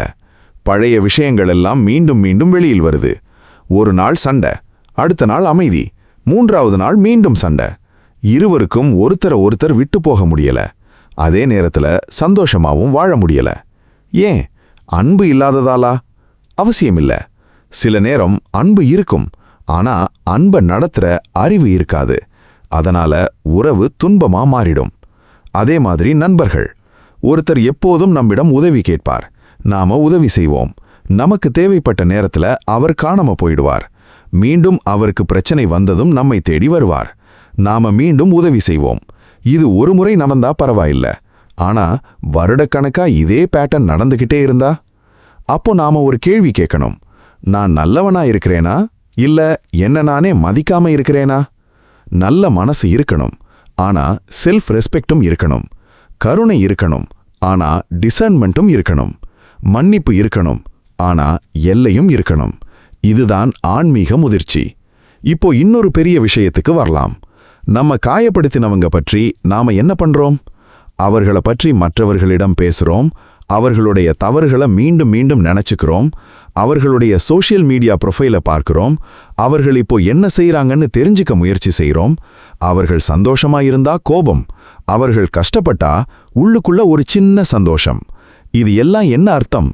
நம்ம உடம்பு அந்த மனிதரிடமிருந்து தூரமா வந்துடுச்சு, ஆனா நம்ம மனசு இன்னும் அவர்களோடவே வாழ்ந்துகிட்டு இருக்கு. இதுதான் மிகப்பெரிய சிறை. ஒருத்தர் நம்ம காயப்படுத்தினார், அவர் போயிட்டார். ஆனா நாம அவரை தினமும் நினைச்சுக்கிட்டு இருக்கோம். அவர் நம்ம நேரத்தை எடுத்துக்கிறாரு, அவர் நம்ம அமைதியை எடுத்துக்கிறாரு, அவர் நம்ம தூக்கத்தை எடுத்துக்கிறாரு, அவர் நம்ம சந்தோஷத்தை எடுத்துக்கிறாரு. அதாவது அவர் நம்ம வாழ்க்கையில இல்லாத போதும் நம்ம வாழ்க்கைய ஆளிக்கிட்டு இருக்காரு. இதிலிருந்து வெளியே வரணும். அதுதான் உண்மையான விடுதலை. அவரை மறந்துட்டேன்னு சொல்றது மட்டும் போதாது. ஒரு நாள் அந்த சம்பவத்தை நினைச்சாலும் மனசுக்குள்ள பழைய அளவுக்கு நெருப்பு வராத நிலை வரணும். அப்போதுதான் காயம் ஆற ஆரம்பிச்சிருக்குன்னு அர்த்தம். இது உடனே நடக்காது, நேரம் எடுக்கும். ஆனா ஒரு கட்டத்துல நாம புரிஞ்சுக்கணும், இவர் செய்தது அவருடைய கர்மம், அதுக்கு நான் எப்படி பதில் கொடுக்கிறேன் என்பது என்னுடைய கர்மம். இந்த ஒரு சிந்தனை வாழ்க்கையை மாற்றும். ஒருத்தர் நமக்கு விஷம் கொடுத்தார்னு வைத்துக்கோங்க. அதை பார்த்து நாமும் விஷம் குடிக்கணுமா? அவர் கோபப்பட்டாரு, நாமும் கோபப்படணுமா? அவர் பொய் சொன்னாரு, நாமும் பொய் சொல்லணுமா? அவர் துரோகம் செய்தாரு, நாமும் துரோகம் செய்யணுமா? இல்ல. அவருடைய செயல் அவருடைய குணத்தை காட்டலாம், ஆனா நம்ம பதில் நம்ம குணத்தை காட்டும். இதுதான் கீதையின் தர்ம பார்வை நமக்கு சொல்லுற மிகப்பெரிய பாடங்களில் ஒன்று. நம்மை சுற்றி இருக்கிற எல்லாரையும் நம்மால் மாற்ற முடியாது. நம்ம கணவனை, மனைவியை, பிள்ளையை, பாஸை, கலீகை, நெய்பரை, ரிலேட்டிவ்ஸை எல்லாரையும் நம்ம விருப்பப்படி மாற்ற முடியாது. ஆனா அவர்களோட நடத்தை நம்ம மன அமைதியை எவ்வளவு ஆழணும்னு முடிவு செய்யற அதிகாரத்தை நாம மெதுவா திரும்ப எடுத்துக்கலாம். அது எப்படி? முதல்ல உண்மையை ஏத்துக்கணும். இந்த மனிதர் இப்படித்தான். அடுத்து எல்லையை அமைக்கணும். இந்த அளவுக்கு நான் அனுமதிப்பேன், அதுக்கு மேல இல்லை. அடுத்து நம்ம கடமையை செய்யணும். என்னுடைய பக்கம் நான் நேர்மையா இருப்பேன். அடுத்து மனசை விடுவிக்கணும். நடந்ததை தினமும் சுமக்க மாட்டேன். இதுதான் நடைமுறை ஆன்மீகம். ஆனா இங்க இன்னும் ஒரு பெரிய சிக்கல் இருக்கு. சில துன்பங்கள் நம்ம மனசாலும் வராது, மற்ற மனிதர்களாலும் வராது. நாம எவ்வளவு நல்லவங்களா இருந்தாலும், நாம எவ்வளவு திட்டமிட்டு வாழ்ந்தாலும், சில நேரம் வாழ்க்கை நம்ம கையில இல்லாத ஒரு சம்பவத்தை நம்ம முன்னாடி கொண்டு வந்து நிறுத்திடும். மழை எப்போ பெய்யும், வெள்ளம் எப்போ வரும், வறட்சி எப்போ வரும், இயற்கை எப்போ மாறும், எதிர்பாராத விபத்து எப்போ நடக்கும், ஒரு சூழ்நிலை எப்போ தலைகீழா மாறும், இதெல்லாம் நம்ம கட்டுப்பாட்டுக்குள்ள இருக்காது. அப்போ என்ன செய்வது? நான் நல்லவன் தானே, எனக்கு ஏன் இது நடந்ததுன்னு கேட்போமா? இல்ல, எல்லாத்தையும் என்னால கட்டுப்படுத்த முடியாது, ஆனா இது நடந்த பிறகு நான் எப்படி நிற்கணும் என்பதை நான் கற்றுக்கொள்ளணும்னு நினைப்போமா? இந்த இரண்டாவது பார்வைதான் அடுத்த கதவை திறக்குது. ஏன்னா வாழ்க்கையில சில கதவுகளுக்கு நம்ம கையில சாவி இருக்கும், சில கதவுகளுக்கு சாவியே இருக்காது. அந்த சாவி நம்ம கையில இல்லாத போது கதவை உடைக்க முயற்சி பண்ணிக்கிட்டே இருந்தா நம்ம கைகள்தான் காயப்படும். சில நேரம் கதவை ஏற்றுக்கிட்டு வேற வழியை தேடணும். அதுதான் அடுத்த பாடம். நம்மால் மாற்ற முடியாத சூழ்நிலைகள் நம்ம வாழ்க்கையை தாக்கும்போது என்ன செய்யணும்? இயற்கை, விதி, எதிர்பாராத இழப்பு, கட்டுப்படுத்த முடியாத சம்பவங்கள் வந்தால் கிருஷ்ணரின் பார்வை என்ன? அதுதான் அடுத்த பாட்டுல பார்க்க போறோம். அங்க ஒரு உண்மை நம்ம எல்லாருக்கும் தேவை. நம்மால் எல்லாவற்றையும் கட்டுப்படுத்த முடியாது, ஆனா கட்டுப்படுத்த முடியாததை எதிர்கொள்ளும் விதத்தை மாற்றிக்கொள்ள முடியும். அந்த மாற்றம்தான் ஒரு சாதாரண மனிதனை மனதளவில் வலிமையான மனிதனா மாற்றும். நம்மை சுற்றி இருக்கிற மனிதர்களால வர்ற துன்பத்தை எப்படி புரிஞ்சுக்கணும், எப்படி எல்லை வைக்கணும், எப்படி மன்னிக்கணும், எப்படி நம்ம மன அமைதியை மற்றவர்களுடைய கையில முழுசா கொடுக்காம இருக்கணும்னு பார்த்தோம். ஆனா இப்போ இன்னும் ஒரு கடினமான கேள்வி. நம்ம மனசையும் நாம கட்டுப்படுத்த முயற்சி பண்ணிட்டோம். நம்ம காயப்படுத்துற மனிதர்களிடமிருந்தும் தேவையான தூரத்தை வைக்க கத்துக்கிட்டோம். ஆனா நம்ம கையிலேயே இல்லாத ஒரு விஷயம் நம்ம வாழ்க்கையை திடீர்னு புரட்டி போட்டா என்ன செய்வது? நீங்க ஒரு வீட்டை கட்டுறீங்க, பல வருஷம் சேமிச்ச பணம், ஒவ்வொரு கல்லையும் பார்த்து பார்த்து கட்டின வீடு. ஒரு நாள் கனமழை, வெள்ளம், எல்லாமே சேதம். அந்த நேரத்துல நீங்க என்ன சொல்லுவீங்க? நான் என்ன தப்பு செஞ்சேன்? அதே மாதிரி ஒரு விவசாயி பல மாதம் உழைச்சு நிலத்துல பயிர் போடுறாரு. மழை சரியான நேரத்துல வந்தா நல்ல விளைச்சல், ஆனா மழை வரல, அல்லது தேவைக்கு அதிகமா மழை பெய்ந்துடுச்சு. அவருடைய பல மாத உழைப்பு ஒரே நாள்ல பாதிக்கப்படலாம். அவர் என்ன செய்ய முடியும்? மழையை நிறுத்த முடியுமா? காற்று நிறுத்த முடியுமா? இயற்கையை கட்டளையிட முடியுமா? இல்ல. இதுதான் ஆதி தெய்வீக துன்பம்னு சொல்லப்படுற மூன்றாவது வகை துன்பத்தை புரிஞ்சிக்க உதவும் ஒரு பார்வை. எளிமையா சொன்னா, நம்ம தனிப்பட்ட உடல் மனத்திலிருந்தோ மற்ற மனிதர்களிடமிருந்தோ மட்டுமில்லாம நம்ம கட்டுப்பாட்டுக்கு அப்பாற்பட்ட இயற்கை அல்லது பெரிய வெளிப்புற சக்திகளோட தொடர்புடைய சூழ்நிலைகளால் ஏற்படுற துன்பங்களை இந்த வகைக்குள்ள பார்க்கலாம். ஆனா இங்கேயும் ஒரு விஷயத்தை தெளிவா சொல்லணும். இதையெல்லாம் கடவுள் தண்டனைன்னு உடனே முடிவு பண்ணிடக்கூடாது. ஒருத்தர் கஷ்டம் வந்துச்சுன்னா அவன் ஏதோ பாவம் செய்திருப்பான்னு சொல்றது ஆன்மீகம் கிடையாது. அது இரக்கமில்லாத தீர்ப்பு. ஒருத்தர் கஷ்டப்படுற நேரத்துல அவருக்கு ஆறுதல் தேவை. காரணம் தெரியாம குற்றம் சுமத்துறது தேவையில்லை. இதுதான் நாம முதல்ல புரிஞ்சிக்க வேண்டிய விஷயம். வாழ்க்கையில சில விஷயங்களுக்கு நம்மிடம் காரணம் இருக்கலாம், சில விஷயங்களுக்கு காரணமே நமக்கு தெரியாது, சில விஷயங்களுக்கு நாம காரணமே இல்லாம இருக்கலாம். ஆனா அது நடந்த பிறகு இது ஏன் நடந்ததுன்னு மட்டும் கேட்டு நின்னுட்டா வாழ்க்கை முன்னாடி போகாது. அதுக்கு பதிலா இது நடந்துருச்சு, இனிமேல் நான் என்ன செய்யணும்? இந்த கேள்விதான் நம்ம மீண்டும் எழுப்போம். இதுதான் கீதையின் செயல்மையமான பார்வையோடு ஒத்துப்போகும் ஒரு முக்கியமான வாழ்க்கை பாடம். அர்ஜுனன் போர்க்களத்தில் நின்னபோது அவனுக்கு முன்னாடி இருந்த சூழ்நிலை அவன் விருப்பப்படி இல்ல. அவன் அந்த போரை கேட்டுக்கிட்டு வரல, அவன் மனசு தயாரா இல்ல. அவனுக்கு முன்னாடி உறவினர்கள், ஆசான்கள், நண்பர்கள். அவன் பார்த்த காட்சி அவனை உள்ளுக்குள்ள குலுக்குது. அந்த நேரத்துல கிருஷ்ணர் என்ன செய்றார்? அர்ஜுனா, சூழ்நிலைய மாற்றுன்னு சொல்லல. அதற்கு பதிலா இந்த சூழ்நிலையில உன்னுடைய கடமை என்னன்னு அவனை விழிக்க வைக்கிறார். இதுதான் நம்ம வாழ்க்கைக்கும் பொருந்தும். நம்ம வாழ்க்கையில நடக்கிற எல்லாத்தையும் நம்மால தேர்வு செய்ய முடியாது, ஆனா நடந்த பிறகு நம்முடைய நிலைப்பாட்டை தேர்வு செய்ய முடியும். ஒரு சடன் ஃபினான்ஷியல் லாஸ் வந்திருக்கலாம், ஒரு பிசினஸ் பாதிக்கப்பட்டிருக்கலாம், ஒரு ஜாப் போயிருக்கலாம், ஒரு ரிலேஷன்ஷிப் முடிஞ்சிருக்கலாம், ஒரு வீட்ல அன்எக்ஸ்பெக்டட் பிரச்சனை வந்திருக்கலாம், ஒரு நேச்சுரல் டிசாஸ்டர் பாதித்திருக்கலாம், ஒரு பெரிய திட்டம் ஃபெயில் ஆயிருக்கலாம். அந்த முதல் அதிர்ச்சியை தடுக்க முடியாம இருக்கலாம். ஆனா அதுக்கு பிறகு நாம என்ன செய்றோம்? அதுதான் நம்ம கையில் இருக்கும் பகுதி. ஒரு சின்ன உதாரணம். ஒரு குடும்பம் பல வருடமா ஒரு வீடு கட்டணும்னு ஆசைப்படுது. கணவன் மனைவி இருவரும் சேர்ந்து சேமிக்கிறாங்க. குழந்தைகளோட ஃபியூச்சரை பார்த்துக்கிட்டு செலவுகளை குறைச்சிக்கிட்டு கொஞ்சம் கொஞ்சமா பணம் சேர்க்கிறாங்க. ஒரு நாள் வீடு கட்ட ஆரம்பிக்கிறாங்க. அதுக்குள்ள வேலையில ஒரு அன்எக்ஸ்பெக்டட் ப்ராப்ளம். இன்கம் குறைஞ்சிடுது, கன்ஸ்ட்ரக்ஷன் நிக்குது. அந்த குடும்பத்துக்கு முன்னாடி 2 வழி. முதல் வழி, எல்லாம் போச்சு, நம்ம வாழ்க்கை இப்படிதான். இரண்டாவது வழி, சரி, இப்போ சூழ்நிலை மாறி இருக்கு, செலவை மறுபடியும் பிளான் பண்ணலாம், கொஞ்ச நேரம் ஆகட்டும், வேற வழி பார்க்கலாம். 2 பேருக்கும் ஒரே பிரச்சனை, ஆனா மனநிலை வேற, அதனால முடிவும் வேற. இதுதான் கீதையின் சமநிலை பார்வை நமக்கு சொல்ற பெரிய உண்மை. சூழ்நிலை எப்போதும் நம்ம கட்டுப்பாட்டுக்குள்ள இருக்காது, ஆனா அந்த சூழ்நிலைக்கான நம்ம பதில் முழுசா சூழ்நிலையின் கையில இருக்க வேண்டிய அவசியம் இல்ல. இந்த ஒரு விஷயத்த வாழ்க்கையில புரிஞ்சுக்கிட்டா நம்ம மனசு ரொம்ப வலிமையா மாறும். ஆனா இத சொல்றது எளிது, நடக்கும்போது அது ரொம்ப கஷ்டம். ஒருத்தர் தன்னுடைய பிசினஸ்ல பெரிய லாஸ் சந்திச்சிருக்காரு. அவரிடம் போய் கவலைப்படாதீங்க, எல்லாம் சரியாகிடும் என்று சொல்வது ரொம்ப ஈஸி. ஆனா அந்த மனிதருக்கு அந்த நேரத்துல பேங்க் லோன் இருக்கு, எம்ப்ளாயீஸ் சேலரி கொடுக்கணும், வீட்டு செலவு இருக்கு, குழந்தைகளோட படிப்பு இருக்கு. அவருக்கு அந்த லாஸ் வெறும் ஒரு நம்பர் இல்ல, அது அவருடைய குடும்பத்தோட எதிர்காலம். அதனால ஆன்மீக வார்த்தைகள் சொல்றதுக்கு முன்னாடி நாம அந்த மனிதருடைய வலியை புரிஞ்சுக்கணும். கிருஷ்ணருடைய போதனையும் அதே மாதிரி. கீதை நமக்கு உணர்ச்சிகளை அழிக்க சொல்லல, அதை தாண்டி பார்க்கிற ஞானத்தை வளர்க்க சொல்றது. அர்ஜுனனுடைய மனநிலையை கிருஷ்ணர் கேலி செய்யல, ஏன் இவ்வளவு பயப்படுறன்னு அவனை அவமானப்படுத்தல. அவனுடைய குழப்பத்தை ஏத்துக்கிட்டு அதிலிருந்து அவனை மெதுவா தெளிவுக்கு கொண்டு போறார். இதுல நமக்கு ஒரு பெரிய பாடம் இருக்கு. நம்ம வாழ்க்கையில ஒரு பெரிய துன்பம் வந்தா முதல்ல நம்ம உணர்ச்சியை ஏத்துக்கணும். ஆமா, எனக்கு கஷ்டமா இருக்கு. ஆமா, நான் பயப்படுறேன். ஆமா, இந்த சூழ்நிலை எனக்கு ரொம்ப பெரியது. இதை ஒத்துக்கிறது பலவீனம் இல்ல. அதுக்கப்புறம் இப்போ நான் என்ன செய்ய முடியும், இந்த கேள்விக்கு போகணும். 2 கேள்விகளுக்குள்ளதான் வாழ்க்கை மாறுது. ஏன் இது நடந்தது மற்றும் இது நடந்த பிறகு நான் என்ன செய்ய போறேன். முதல் கேள்வி சில நேரம் நம்ம கடந்த காலத்துல நிறுத்திடும். இரண்டாவது கேள்வி நம்ம எதிர்காலத்துக்கு நகர்த்தும். நீங்க கொஞ்சம் யோசிச்சு பாருங்க, கடந்த 3 வருஷத்துல உங்க வாழ்க்கையில உங்க திட்டத்துக்கு எதிரா நடந்த விஷயம் என்ன? அது ஒரு வேலை பிரச்சனையா, ஒரு பண இழப்பா, ஒரு உறவு முறிவா, ஒரு உடல்நல பிரச்சனையா, ஒரு குடும்ப சூழ்நிலையா, ஒரு நேச்சுரல் டிசாஸ்டர் பாதித்திருக்கலாம், ஒரு பெரிய திட்டம் ஃபெயில் ஆயிருக்கலாம். அந்த முதல் அதிர்ச்சியை தடுக்க முடியாம இருக்கலாம். ஆனா அதுக்கு பிறகு நாம என்ன செய்யறோம், அதுதான் நம்ம கையில் இருக்கும் பகுதி. எல்லா கஷ்டமும் நம்ம நல்லவங்களா மாற்றும்னு சொல்ல முடியாது. சில கஷ்டங்கள் மனிதனை கசப்பானவனா மாற்றும், சில கஷ்டங்கள் மனிதனை உழைந்தவனா மாற்றும். ஆனா சில கஷ்டங்கள் மனிதன் தன்னையே புதுசா கண்டுபிடிக்க காரணமா இருக்கும்.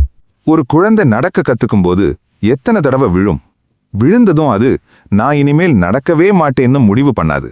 மீண்டும் எழும், மீண்டும் முயற்சி செய்யும், மீண்டும் விழும், மீண்டும் எழும். நாம் மட்டும் பெரியவங்களானதும் ஒரு தோல்வி வந்தா என்னால முடியாதுன்னு முடிவு பண்ணிடுறோம். ஏன்னா நம்ம மனசு ஒரு சம்பவத்தை நம்ம அடையாளமா மாற்றிடுது. எனக்கு லாஸ் வந்ததுன்னு சொல்ல வேண்டிய இடத்துல நான் தோல்வி அடைந்தவன்னு சொல்ல ஆரம்பிக்கிறோம். என்னுடைய ரிலேஷன்ஷிப் முடிஞ்சதுன்னு சொல்ல வேண்டிய இடத்துல என்னை யாராலும் நேசிக்க முடியாதுன்னு முடிவு பண்ணிடுறோம். எனக்கு இந்த வாய்ப்பு கிடைக்கலன்னு சொல்ல வேண்டிய இடத்துல எனக்கு வாழ்க்கையில சான்ஸ் இல்லைன்னு நினைக்கிறோம். இது உண்மை இல்ல. ஒரு சம்பவம் உங்க வாழ்க்கையில நடந்திருக்கலாம், ஆனா அந்த சம்பவமே நீங்க இல்ல. இதுதான் ரொம்ப முக்கியமான ஆன்மீக புரிதல். நீங்க ஒரு தோல்வியா அனுபவிச்சிருக்கலாம், ஆனா நீங்க தோல்வி கிடையாது. நீங்க ஒரு இழப்பை சந்திச்சிருக்கலாம், ஆனா நீங்க இழந்த மனிதர் மட்டும் கிடையாது. நீங்க ஒரு தவறு செய்திருக்கலாம், ஆனா அந்த ஒரு தவறே உங்க முழு குணம் கிடையாது. இந்த இடைவெளியை புரிஞ்சிக்கிற போதுதான் மனசு மெதுவா சுதந்திரம் அடையும். இப்போ இயற்கை சம்பவங்களை கொஞ்சம் பார்க்கலாம். மழை, வெயில், வெள்ளம், வறட்சி, புயல், நிலநடுக்கம் இவை வந்தப்போ நான் இதை கண்ட்ரோல் பண்ணுவேன்னு சொல்ல முடியாது. ஆனா மனிதன் என்ன பண்ணினா, டெக்னாலஜி உருவாக்கினா, வெதர் ஃபோர்காஸ்ட் உருவாக்கினா, டிசாஸ்டர் மேனேஜ்மெண்ட் உருவாக்கினா, எமர்ஜென்சி ரெஸ்பான்ஸ் உருவாக்கினா, வீடுகளை பாதுகாப்பா கட்ட ஆரம்பிச்சான், விவசாய முறைகளை மாற்றினா. அதாவது இயற்கையை முழுசா கட்டுப்படுத்த முடியாத மனிதன் இயற்கையை எதிர்கொள்ளும் தன்னுடைய திறனை வளர்த்துக்கிட்டான். இதுதான் நம்ம வாழ்க்கைக்கும் பாடம். எல்லாவற்றையும் மாற்ற முடியாது, ஆனா தயாராக இருக்க முடியும். எல்லா ஆபத்தையும் தடுக்க முடியாது, ஆனா அதை எதிர்கொள்ளும் திறனை வளர்த்துக்கலாம். எல்லா மனிதர்களையும் நல்லவங்களாக்க முடியாது, ஆனா யாருக்கு எவ்வளவு இடம் கொடுக்கணும்னு கத்துக்கலாம். எல்லா உடல் பிரச்சனைகளையும் தவிர்க்க முடியாது, ஆனா உடம்ப தவணிக்கலாம். எல்லா மன அழுத்தத்தையும் தடுக்க முடியாது, ஆனா மனதை பயிற்சி செய்யலாம். இதுதான் வாழ்க்கை ஞானம். கீதையின் இன்னொரு முக்கியமான கருத்து இங்க நினைவுக்கு வருது, சமத்துவம். வெற்றி வந்தாலும் மனம் வானத்துல போகக்கூடாது, தோல்வி வந்தாலும் தரையில விழக்கூடாது, லாபம் வந்தாலும் அளவுக்கு மீறிய பெருமை வேண்டாம், நஷ்டம் வந்தாலும் எல்லாம் முடிஞ்சதுன்னு உடைந்து போக வேண்டாம். இது உணர்ச்சி இல்லாத வாழ்க்கை கிடையாது. இது உணர்ச்சிக்கு அடிமையாகாத வாழ்க்கை. இந்த வித்தியாசத்தை புரிஞ்சுக்கணும். ஒரு கடல் இருக்குன்னு நினைச்சுக்கோங்க. மேல அலை இருக்கும். சில நேரம் பெரிய அலை, சில நேரம் சின்ன அலை, சில நேரம் புயல். ஆனா கடலோட ஆழம் அமைதியா இருக்கும். நம்ம மனசும் அப்படிதான் ஆகணும். வெளியில வாழ்க்கையில அலைகள் வரலாம், பிரச்சனைகள் வரலாம், மனிதர்கள் மாறலாம், பணம் வரலாம், பணம் போகலாம், வெற்றி வரலாம், தோல்வி வரலாம், சூழ்நிலை மாறலாம். ஆனா நம்ம உள்ளுக்குள்ள ஒரு ஆழமான அமைதி உருவாகணும். அந்த அமைதியை உருவாக்குறது தான் ஆன்மீக பயிற்சி. ஆனா இங்க ஒரு பெரிய தவறான புரிதலை சரி செய்யணும். நான் எல்லாத்தையும் கடவுளிடம் விட்டுட்டேன்னு சொல்லிட்டு எந்த முயற்சியும் செய்யாம இருப்பது சரண்டர் இல்ல. அது சில நேரம் பொறுப்பிலிருந்து ஓடுவது. கிருஷ்ணர் அர்ஜுனனிடம் போர்க்களத்திலிருந்து ஓடச் சொல்லல. எல்லாம் விதி, நீ எதுவும் செய்ய வேண்டாம்னு சொல்லல. மாறாக உன்னுடைய கடமையை செய் என்று அவனை எழுப்புகிறார். அதனால நாமும் கடவுளை நம்பணும். அதே நேரம் நம்ம கடமையை செய்யணும். முடியாததை ஏத்துக்கணும். முடியக்கூடியதை முழு மனசோட செய்யணும். இதுதான் சமநிலை. ஒரு விவசாயி மழையை கட்டுப்படுத்த முடியாது, ஆனா நிலத்தை தயார் பண்ண முடியும். ஒரு பிசினஸ் ஓனர் மார்க்கெட்டை முழுசா கண்ட்ரோல் பண்ண முடியாது, ஆனா ரிஸ்க் மேனேஜ்மெண்ட் பண்ண முடியும். ஒரு மாணவன் கொஸ்டின் பேப்பரை கண்ட்ரோல் பண்ண முடியாது, ஆனா ப்ரிப்பரேஷனை கண்ட்ரோல் பண்ண முடியும். ஒரு மனிதன் நாளை என்ன நடக்கும்ங்கிறத கண்ட்ரோல் பண்ண முடியாது, ஆனா இன்று எப்படி வாழணும்னு தேர்வு செய்ய முடியும். இதுதான் மிகப்பெரிய சுதந்திரம். இப்போ 3 வகை துன்பங்களையும் ஒரே இடத்துல வச்சு பார்ப்போம். முதலாவது ஆத்தியாத்மிகம், நம்ம உடம்பு நம்ம மனசு மூலமா வர்ற துன்பம். ரெண்டாவது ஆதி பௌதிகம், நம்ம சுத்தி இருக்கிற மனிதர்கள், உயிர்கள், வெளிப்புற உறவுகள் மூலமா வர்ற துன்பம். மூன்றாவது ஆதி தெய்வீகம், நம்ம கட்டுப்பாட்டுக்கு அப்பாற்பட்ட இயற்கை அல்லது சூழ்நிலைகளோடு தொடர்புடைய துன்பம். மூன்றும் வேற வேற மாதிரி தெரியும், ஆனா ஒரு பொதுவான கேள்வி இருக்கு. இந்த துன்பம் வந்த பிறகு நான் எப்படி இருக்க போறேன்? இதுதான் முக்கியம். ஏன்னா துன்பத்தை முழுசா தவிர்க்க முடியாது, ஆனா துன்பம் நம்ம என்ன மாதிரி மனிதனா மாற்றணும்னு ஒரு அளவுக்கு நாம தீர்மானிக்க முடியும். ஒரு கஷ்டம் வந்ததும் ஒருத்தர் கசப்பானவரா மாறலாம், இன்னொருத்தர் ஞானமுள்ளவரா மாறலாம், ஒருத்தர் எல்லாரையும் வெறுக்க ஆரம்பிக்கலாம், இன்னொருத்தர் மற்றவர்களுடைய வலியை புரிஞ்சுக்க ஆரம்பிக்கலாம், ஒருத்தர் எனக்கு மட்டும் ஏன்னு கேட்கலாம், இன்னொருத்தர் இதிலிருந்து நான் என்ன கத்துக்கணும்னு கேட்கலாம். இந்த 2வது கேள்விதான் நம்ம வாழ்க்கைய மாற்றும். ஆனா இங்க இன்னும் ஒரு பெரிய ரகசியம் இருக்கு. 3 வகை துன்பங்களையும் நாம அடையாளம் கண்டிட்டோம். ஆனா பல நேரம் ஒரு துன்பம் இன்னொரு துன்பத்தை உருவாக்குது. உடம்பு வலி வந்ததும் மனசு பயப்படும், மனசு பயந்ததும் குடும்பத்தோட கோபப்படுவோம், குடும்பத்தோட கோபப்பட்டதும் உறவு பிரச்சனை வரும், உறவு பிரச்சனை வந்ததும் மனசு இன்னும் அதிகமா பாதிக்கப்படும். அதாவது ஒரு துன்பம் இன்னொரு துன்பத்தை இழுத்துக்கிட்டு வருது. இதுதான் நம்ம வாழ்க்கையில நடக்கிற மிகப்பெரிய சுழற்சி. அந்த சுழற்சியை எப்படி உடைக்கலாம்? எங்கிருந்து ஆரம்பிக்கணும்? துன்பத்தை அழிக்கணுமா இல்ல துன்பத்தோட நம்ம உறவை மாற்றணுமா? இந்த கேள்விதான் அடுத்த கட்டத்துக்கு நம்மள கூட்டிட்டு போகுது. ஏன்னா ஒரே சம்பவம் 2 பேருக்கு நடக்கலாம். ஒருத்தர் உடைந்து போயிடுவார், இன்னொருத்தர் அதிலிருந்து இன்னும் வலிமையா எழுந்திருப்பார். சம்பவம் ஒன்றுதான், ஆனா பதில் வேற. அந்த பதில தீர்மானிக்கிற சக்தி எங்க இருக்கு? நம்ம மனசுக்குள்ள இருக்கு. அதனால அடுத்த பார்ட்ல இன்னும் ஆழமா போகலாம். ஆத்தியாத்மிகம், நம்ம உடம்பு நம்ம மனசு மூலமா வர்ற வேதனை. ஆதி பௌதிகம், நம்மை சுற்றி இருக்கிற மனிதர்களால வர்ற வேதனை. ஆதி தெய்வீகம், நம்ம கட்டுப்பாட்டுக்கு அப்பாற்பட்ட இயற்கை, சூழ்நிலை, எதிர்பாராத சம்பவங்களால வர்ற வேதனை. ஆனா இப்போ ஒரு முக்கியமான கேள்வி. இந்த 3 வகை துன்பங்களும் நம்ம வாழ்க்கையில தனித்தனியா மட்டும் வருதா? இல்ல. பல நேரம் ஒரு துன்பம் இன்னொரு துன்பத்தை உருவாக்குது. உடம்பு சரியில்லாம போகுது, அதனால மனசுல பயம் வருது. பயம் வந்ததும் வீட்டில் இருக்கிறவங்க மேல கோபப்படுறோம், கோபப்பட்டதால உறவு பாதிக்குது, உறவு பாதிக்கப்பட்டதும் மனசு இன்னும் அதிகமா உடைஞ்சு போகுது. அதுக்கப்புறம் தூக்கம் பாதிக்குது, தூக்கம் பாதிக்கப்பட்டதும் உடம்பு இன்னும் சோர்வாகுது. இப்படி ஒரு சின்ன பிரச்சனை ஒரு பெரிய சுழற்சியா மாறிடுது. ஆனா இந்த சுழற்சி எங்க ஆரம்பிக்குது? பல நேரம் ஒரு சம்பவத்துல இல்ல, ஒரு எண்ணத்துல. அதுதான் இப்போ நாம பார்க்க போற மிக முக்கியமான விஷயம். ஒரு எண்ணம், அதிலிருந்து ஒரு ஆசை, அதிலிருந்து ஒரு எதிர்பார்ப்பு.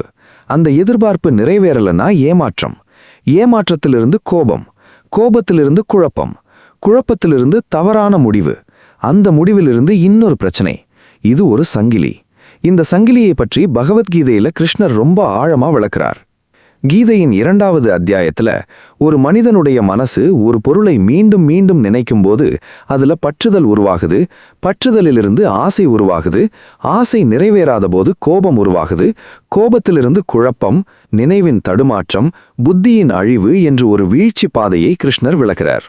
இந்த ஒரு போதனைய நம்ம இன்றைய வாழ்க்கையோட இணைச்சு பார்த்தா நம்ம தினசரி துன்பங்களோட பாதி ரகசியம் இதுக்குள்ளேயே இருக்கு. ஒரு எக்ஸாம்பிள் பார்ப்போம்.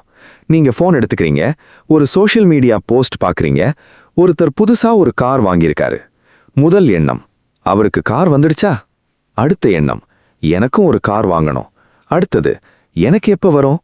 அடுத்தது, நான் இன்னும் ஏன் வாங்கல? அடுத்தது, என் சம்பளம் போதல. அடுத்தது, என்னோட வாழ்க்கை முன்னேறவே இல்லை. கவனிங்க, முதல்ல இருந்தது ஒரு படம். அந்த படம் ஒரு எண்ணத்தை உருவாக்குச்சு. அந்த எண்ணம் ஆசையா மாறுச்சு. ஆசை எதிர்பார்ப்பா மாறுச்சு. எதிர்பார்ப்பு நம்ம வாழ்க்கையை ஒப்பிட ஆரம்பிச்சது. ஒப்பீடு தாழ்வு மனப்பான்மையை உருவாக்குச்சு. அந்த தாழ்வு மனப்பான்மை மன அமைதியை எடுத்துடுச்சு. ஒரு சோஷியல் மீடியா போஸ்ட் எதுவும் உங்களுக்கு செய்யல, ஆனா அந்த போஸ்டுக்கு நம்ம மனசு கொடுத்த அர்த்தம் நம்மை கஷ்டப்படுத்திடுச்சு. இதுதான் மனசின் வேலை. அதனாலதான் நாம அடிக்கடி சொல்றோம், அவன் என்ன கஷ்டப்படுத்திட்டான், அவங்க என்ன சந்தோஷமில்லாம ஆக்கிட்டாங்க, அந்த சம்பவம் என் மனசை உடைச்சிடுச்சு. சில நேரம் அது உண்மை.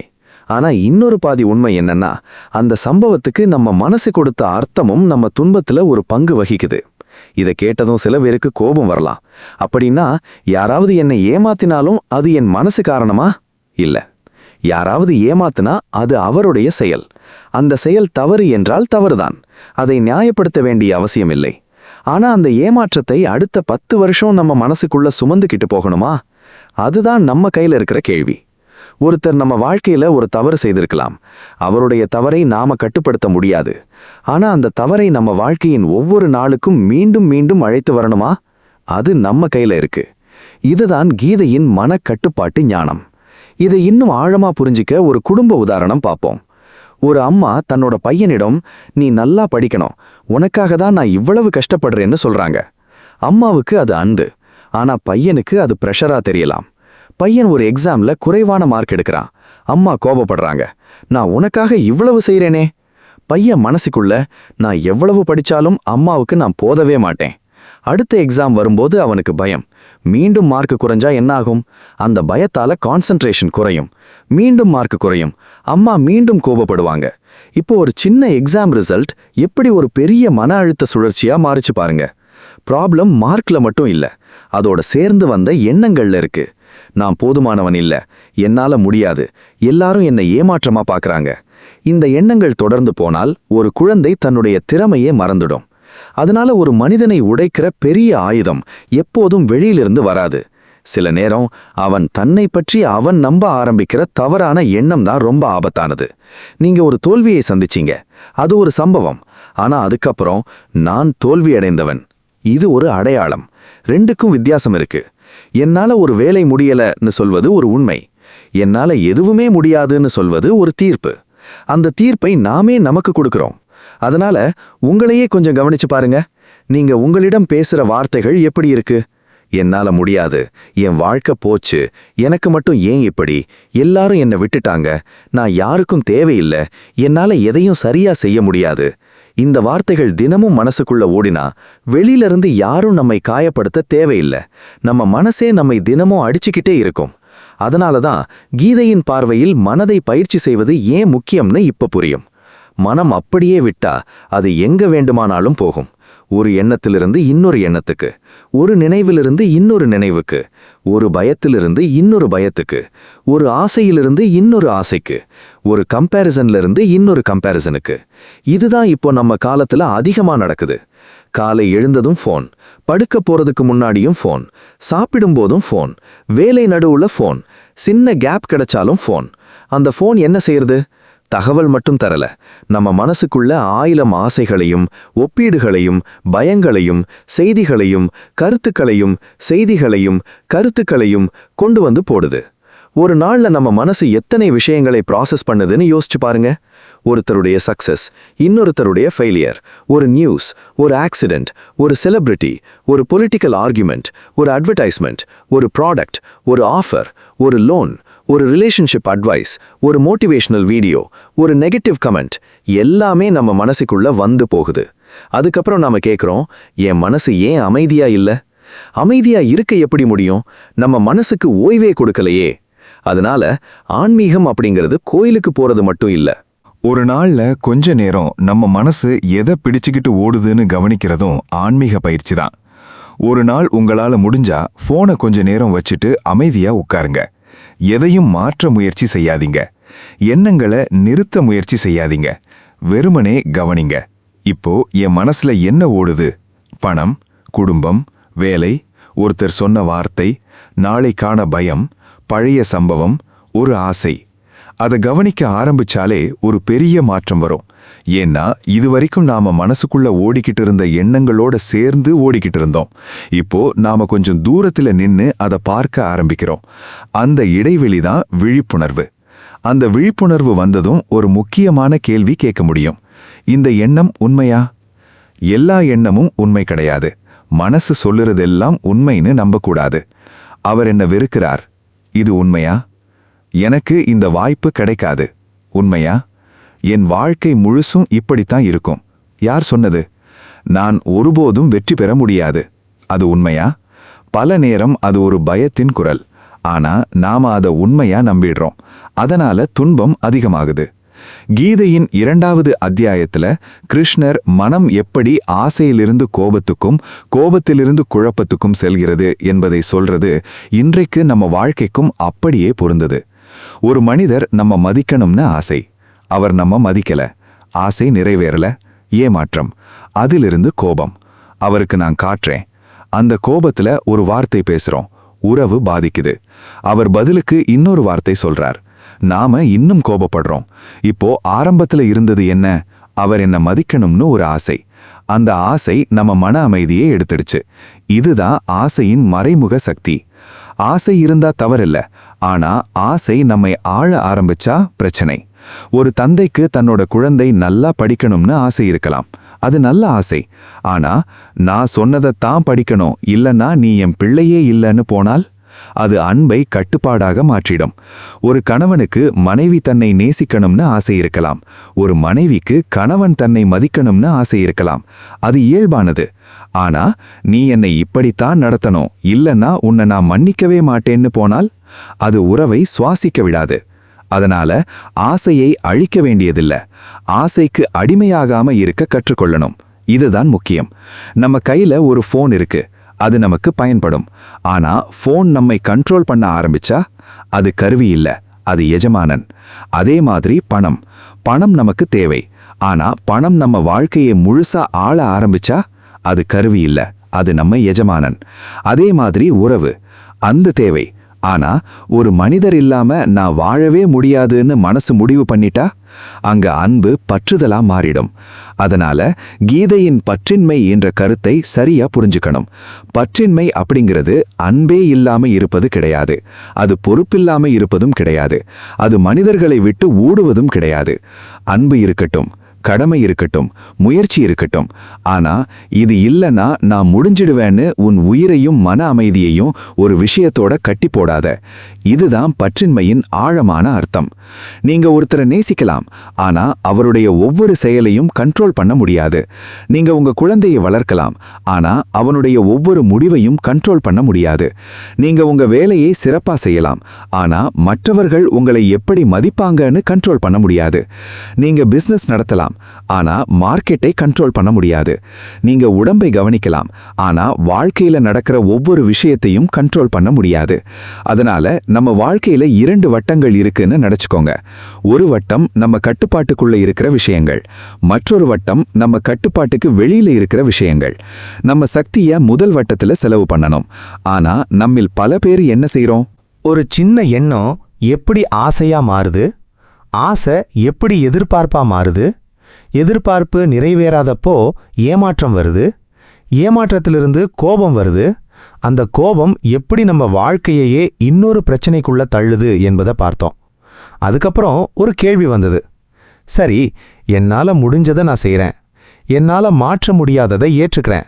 ஆனா வாழ்க்கை என்னை விட பெரிய ஒரு சோதனையை முன்னாடி கொண்டு வந்தா என்ன செய்வது? அந்த இடத்துல தான் சரணாகதின்னு சொல்லப்படுற ஒரு ஆழமான ஆன்மீக உணர்வு நமக்கு தேவைப்படுது. ஆனா சரணாகதின்னு சொன்னதும் பல பேருக்கு ஒரு தவறான எண்ணம் வளருது. எல்லாத்தையும் கடவுளிடம் விட்டுட்டேன், இனிமேல் நான் எதுவும் செய்ய மாட்டேன், இது சரணாகதி இல்ல. என்ன நடந்தாலும் பரவாயில்ல, எல்லாம் விதிதான், இதுவும் சரணாகதி இல்ல. கடவுள் பார்த்துப்பார், நான் என்ன செய்யணும், இதுவும் முழுமையான சரணாகதி இல்ல. அப்படின்னா சரணாகதி என்றால் என்ன? நம்மால் முடிஞ்சத முழு மனசோடு செய்வது, நம்மால் முடியாதத பற்றிய பயத்துல நம்மையே அழிச்சிக்காம அந்த முடிவை இறைவனிடம் ஒப்படைக்கிற மனநிலை தான் சரணாகதிக்கு அருகில இருக்கிறது. இதை கொஞ்சம் நம்ம வாழ்க்கையோட புரிஞ்சுக்கலாம். ஒரு விவசாயி நிலத்தை உழுவார், விதை போடுவார், உரம் போடுவார், களை எடுப்பார், பயிரை பாதுகாப்பார். இவ்வளவு வரைக்கும் அவருடைய கடமை. ஆனா மழை, அதை அவர் கட்டுப்படுத்த முடியாது. வெயில், அதை அவர் கட்டுப்படுத்த முடியாது. காற்று, அதையும் அவர் கட்டுப்படுத்த முடியாது. அதனால அவர் விதையே போடாம மழை வருமா தெரியல, அதனால நான் எதுவும் செய்ய மாட்டேன்னு உட்கார்ந்துட்டா அது ஞானம் இல்ல. அதே நேரத்துல விதை போட்ட பிறகு தினமும் வானத்தை பார்த்து பயந்துகிச்சு இருந்தாலும் பயிர் வளராது. அவர் செய்ய வேண்டியதை செய்யணும், மீதியை ஏற்றுக்கணும். இதுதான் நம்ம வாழ்க்கையும். ஒரு மாணவன் படிக்கணும், தேர்வுக்கு தயாராகணும், தன்னால முடிஞ்ச அளவுக்கு முயற்சி செய்யணும். ஆனா ரிசல்ட் வர்ற வரைக்கும் நான் பாஸ் ஆகுவேனா ஃபெயில் ஆகுவேனான்னு தினமும் மனசை சாப்பிட்டுக்கிட்டே இருந்தா அந்த பயமே அவனுடைய ப்ரிப்பரேஷனை பாதிக்கலாம். அதனால முயற்சியில முழுமை வேண்டும், முடிவை பற்றிய பயத்துல அடிமையாக கூடாது. இதுதான் கீதையின் கர்மயோக பார்வையோட ஆழமான தொடர்பு. கிருஷ்ணர் அர்ஜுனனிடம் போர்க்களத்துல நிற்கிற நேரத்துல ஒரு விஷயத்தை தொடர்ந்து புரிய வைக்கிறார். உனக்கு உரிமை செயலில் இருக்கு, அதன் பலனில் பற்றி கிடக்காதே என்ற கருத்தை கீதையின் 2வது அத்தியாயத்திலேயே அவர் சொல்றார். இந்த ஒரு போதனையை இன்றைய வாழ்க்கையில சரியா புரிஞ்சுக்கிட்டா நம்ம மனசுல பாதி பயம் குறையும். நீங்க ஒரு இன்டர்வியூக்கு போறீங்க, உங்களால முடிஞ்ச அளவுக்கு ப்ரிப்பேர் பண்ணுங்க, உங்க எக்ஸ்பீரியன்ஸை சரியா சொல்லுங்க, உங்க திறமைய காட்டுங்க. ஆனா எனக்கு இந்த ஜாப் கண்டிப்பா கிடைக்கணும், கிடைக்கலனா நான் முடிஞ்சிட்டேன்னு மனசை அந்த ரிசல்ட்டுக்கு கட்டி போட்டுடாதீங்க. ஏன்னா ஜாப் கிடைக்காம போகலாம், அதுக்கு பல காரணங்கள் இருக்கலாம். இன்னொருத்தருக்கு அதிக எக்ஸ்பீரியன்ஸ் இருக்கலாம், கம்பெனி பட்ஜெட் மாறி இருக்கலாம், பொசிஷன் போஸ்ட்போன் ஆயிருக்கலாம், வேற கேண்டிடேட் தேர்வு செய்யப்பட்டிருக்கலாம். இதுல எல்லாமே உங்க கண்ட்ரோல்ல இருக்காது. ஆனா ப்ரிப்பரேஷன் உங்க கண்ட்ரோல்ல இருக்கு. அதனால உங்க சக்தியை உங்க கண்ட்ரோல்ல இருக்கிற இடத்துல செலவு பண்ணுங்க. இதுதான் ஒரு பிராக்டிக்கல் ஸ்பிரிச்சுவல் லெசன். இப்போ இதையே குடும்ப வாழ்க்கைக்கு கொண்டு வரலாம். ஒரு பெற்றோர் தன்னோட குழந்தை நல்லா வளரணும்னு ஆசைப்படுறாங்க. அவர்கள் நல்ல பள்ளியில சேர்க்கலாம், நல்ல பழக்கங்களை கற்றுக் கொடுக்கலாம், அன்பா பேசலாம், தவற சுட்டி காட்டலாம், ஒழுக்கத்தை கற்றுக் கொடுக்கலாம். ஆனா அந்த குழந்தை நாளைக்கு என்ன முடிவெடுக்கும் என்பதை 100% கண்ட்ரோல் பண்ண முடியாது. அதை ஏற்றுக்கொள்ளாம என் பிள்ளை என் விருப்பப்படிதான் வாழணும்னு பிடிவாதம் பிடிச்சா அன்பு மெதுவா கட்டுப்பாடா மாறும். குழந்தை வளர வளர எதிர்ப்பு அதிகமாகும். பெற்றோருக்கு கோபம், குழந்தைக்கு அழுத்தம், குடும்பத்துல தூரம். இங்க சரணாகதி என்ன? நான் என் கடமையை நல்ல பெற்றோராக செய்றேன், ஆனா என் பிள்ளைக்கும் அவனுடைய வாழ்க்கை, அவனுடைய அனுபவம், அவனுடைய தேர்வு இருக்குன்னு புரிஞ்சுக்கிறது. இதுவே கணவன் மனைவி உறவுக்கும் பொருந்தும். நீங்க உங்க துணைய நேசிக்கலாம், உங்களால முடிஞ்ச அளவுக்கு அன்பா இருக்கலாம், ஆனா அவருடைய ஒவ்வொரு எண்ணத்தையும் கண்ட்ரோல் பண்ண முடியாது. அவர் எப்போ என்ன மூட்ல இருப்பார், அவர் எப்படி ரியாக்ட் பண்ணுவார், அவர் உங்களை பற்றி என்ன நினைப்பார், எல்லாத்தையும் கண்ட்ரோல் பண்ண முயற்சி பண்ணினா உறவு ஒரு சுதந்திரமான அன்பா இருக்காது, அது ஒரு கண்காணிப்பா மாறிடும். அதனால சில நேரம் அன்போட சேர்த்து விடுதலையும் தேவை. இங்கதான் பற்றின்மையின் அர்த்தம் புரியும். பற்றின்மை அப்படிங்கிறது எனக்கு யாரும் தேவையில்லைன்னு சொல்றது கிடையாது. மாறாக எல்லாரையும் நேசிக்கிறேன், ஆனா என் உயிரின் அமைதியை ஒருத்தருடைய நடத்தை மட்டும் தீர்மானிக்க விட மாட்டேன்னு சொல்ற நிலை. இதுதான் உள்ளார்ந்த வலிமை. ஆனா இப்போ ஒரு கடினமான கேள்வி. அண்ணா, இவ்வளவு சொல்றீங்க, ஆனா வாழ்க்கையில பெரிய இழப்பு வந்தப்போ இந்த ஞானத்தை நினைத்துக்கவே முடியலையே. அது உண்மை. ஒரு பெரிய இழப்பு வந்த நேரத்துல சமநிலைன்னு சொல்ற வார்த்தையே கேட்க முடியாம போகலாம். ஒருத்தர் நம்ம வாழ்க்கையிலிருந்து நிரந்தரமா பிரிஞ்சிட்டார்னா அந்த வெற்றிடத்துக்கு எந்த ஆன்மீக வார்த்தையும் உடனே மருந்தாகாது. ஒரு பெரிய ஃபைனான்ஷியல் லாஸ் வந்தா கடவுள் பார்த்துப்பார்னு சொல்றது மட்டும் போதாது. ஒரு குடும்பத்துல பெரிய பிரச்சனை வந்தா பாசிட்டிவா இருங்கன்னு சொல்றது மட்டும் போதாது. அதனால ஆன்மீகம் துன்பத்தை மறுக்கக்கூடாது. முதல்ல துன்பத்தை உணர அனுமதிக்கணும். அழுகை வந்தால் அழலாம், வலி இருந்தால் வலி இருக்குன்னு ஒத்துக்கலாம், பயம் இருந்தால் பயம் இருக்குன்னு சொல்லலாம். நான் இப்போ ரொம்ப கஷ்டப்படுறேன்னு ஒத்துக்கிறதுல எந்த அவமானமும் இல்ல. அர்ஜுனனும் போர்க்களத்துல உடைந்து போனான்.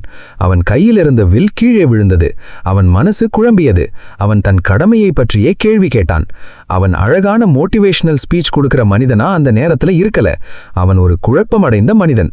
அதனால கீதையின் முதல் பெரிய பாடம் என்னன்னா, மனிதனுக்கு குழப்பம் வரலாம், ஆனால் அந்த குழப்பத்திலேயே நிரந்தரமாக இருக்க வேண்டிய அவசியமில்லை. அர்ஜுனன் கேள்வி கேட்டான். கிருஷ்ணர் பதில் கொடுத்தார். அவன் கேட்டான், அவன் சிந்தித்தான். மெதுவாக அவனுடைய பார்வை மாறியது. இதுதான் நமக்கும் தேவை. துன்பம் வந்தப்போ உடனே எனக்கு எல்லாம் புரியும்னு நடிக்க வேண்டாம். கேள்வி கேளுங்க. எனக்கு ஏன் இவ்வளவு வலி? நான் என்ன இழந்தேன்? இந்த சம்பவத்துல என்ன என்னால மாற்ற முடியும்? என்ன என்னால மாற்ற முடியாது? இனிமேல் என்னுடைய கடமை என்ன? இந்த கேள்விகள் நம்ம மனசை மீண்டும் தரையில நிறுத்தும். இப்போ ஒரு பிராக்டிக்கல் எக்ஸாம்பிள். ஒரு மனிதருடைய பிசினஸ் மூடப்பட்டுடுச்சுன்னு வைத்துக்கோங்க. அவர் பல வருடம் உழைச்சிருக்காரு. குடும்பம் அவரை நம்பி இருக்கு. எம்ப்ளாயீஸ் அவரை நம்பி இருக்காங்க. ஒரே நேரத்துல எல்லாம் உடைஞ்சிடுச்சு. முதல் சில நாட்கள் அவர் அழலாம், அது இயல்பு. அவருக்கு பயம் வரலாம், அது இயல்பு. என்ன ஆகுமோன்னு கவலைப்படலாம், அதுவும் இயல்பு. ஆனா ஒரு கட்டத்துக்கு பிறகு அவர் ஒரு பேப்பர் எடுத்துக்கிட்டு உட்காரணும். என்ன இழப்பு, என்ன கடன், என்ன அசெட்ஸ் இருக்கு, என்ன திறமை இருக்கு, என்ன வேலை செய்ய முடியும், யாரிடம் உதவி கேட்கலாம், எந்த செலவை குறைக்கலாம், மீண்டும் எங்கிருந்து ஆரம்பிக்கலாம். இதுதான் சரணாகதியோட பிராக்டிக்கல் சைடு. கடவுளை நம்புறது மட்டும் இல்ல, கடவுளை நம்பி எழுந்து நிற்பது. இதுதான் வேறுபாடு. ஒரு மனிதன் கடல்ல விழுந்துட்டார்னு நினைச்சுக்கோங்க. அவர் கடவுள் காப்பாத்துவார்னு சொல்லிட்டு நீந்தாம இருந்தா அது பக்தியா? இல்ல.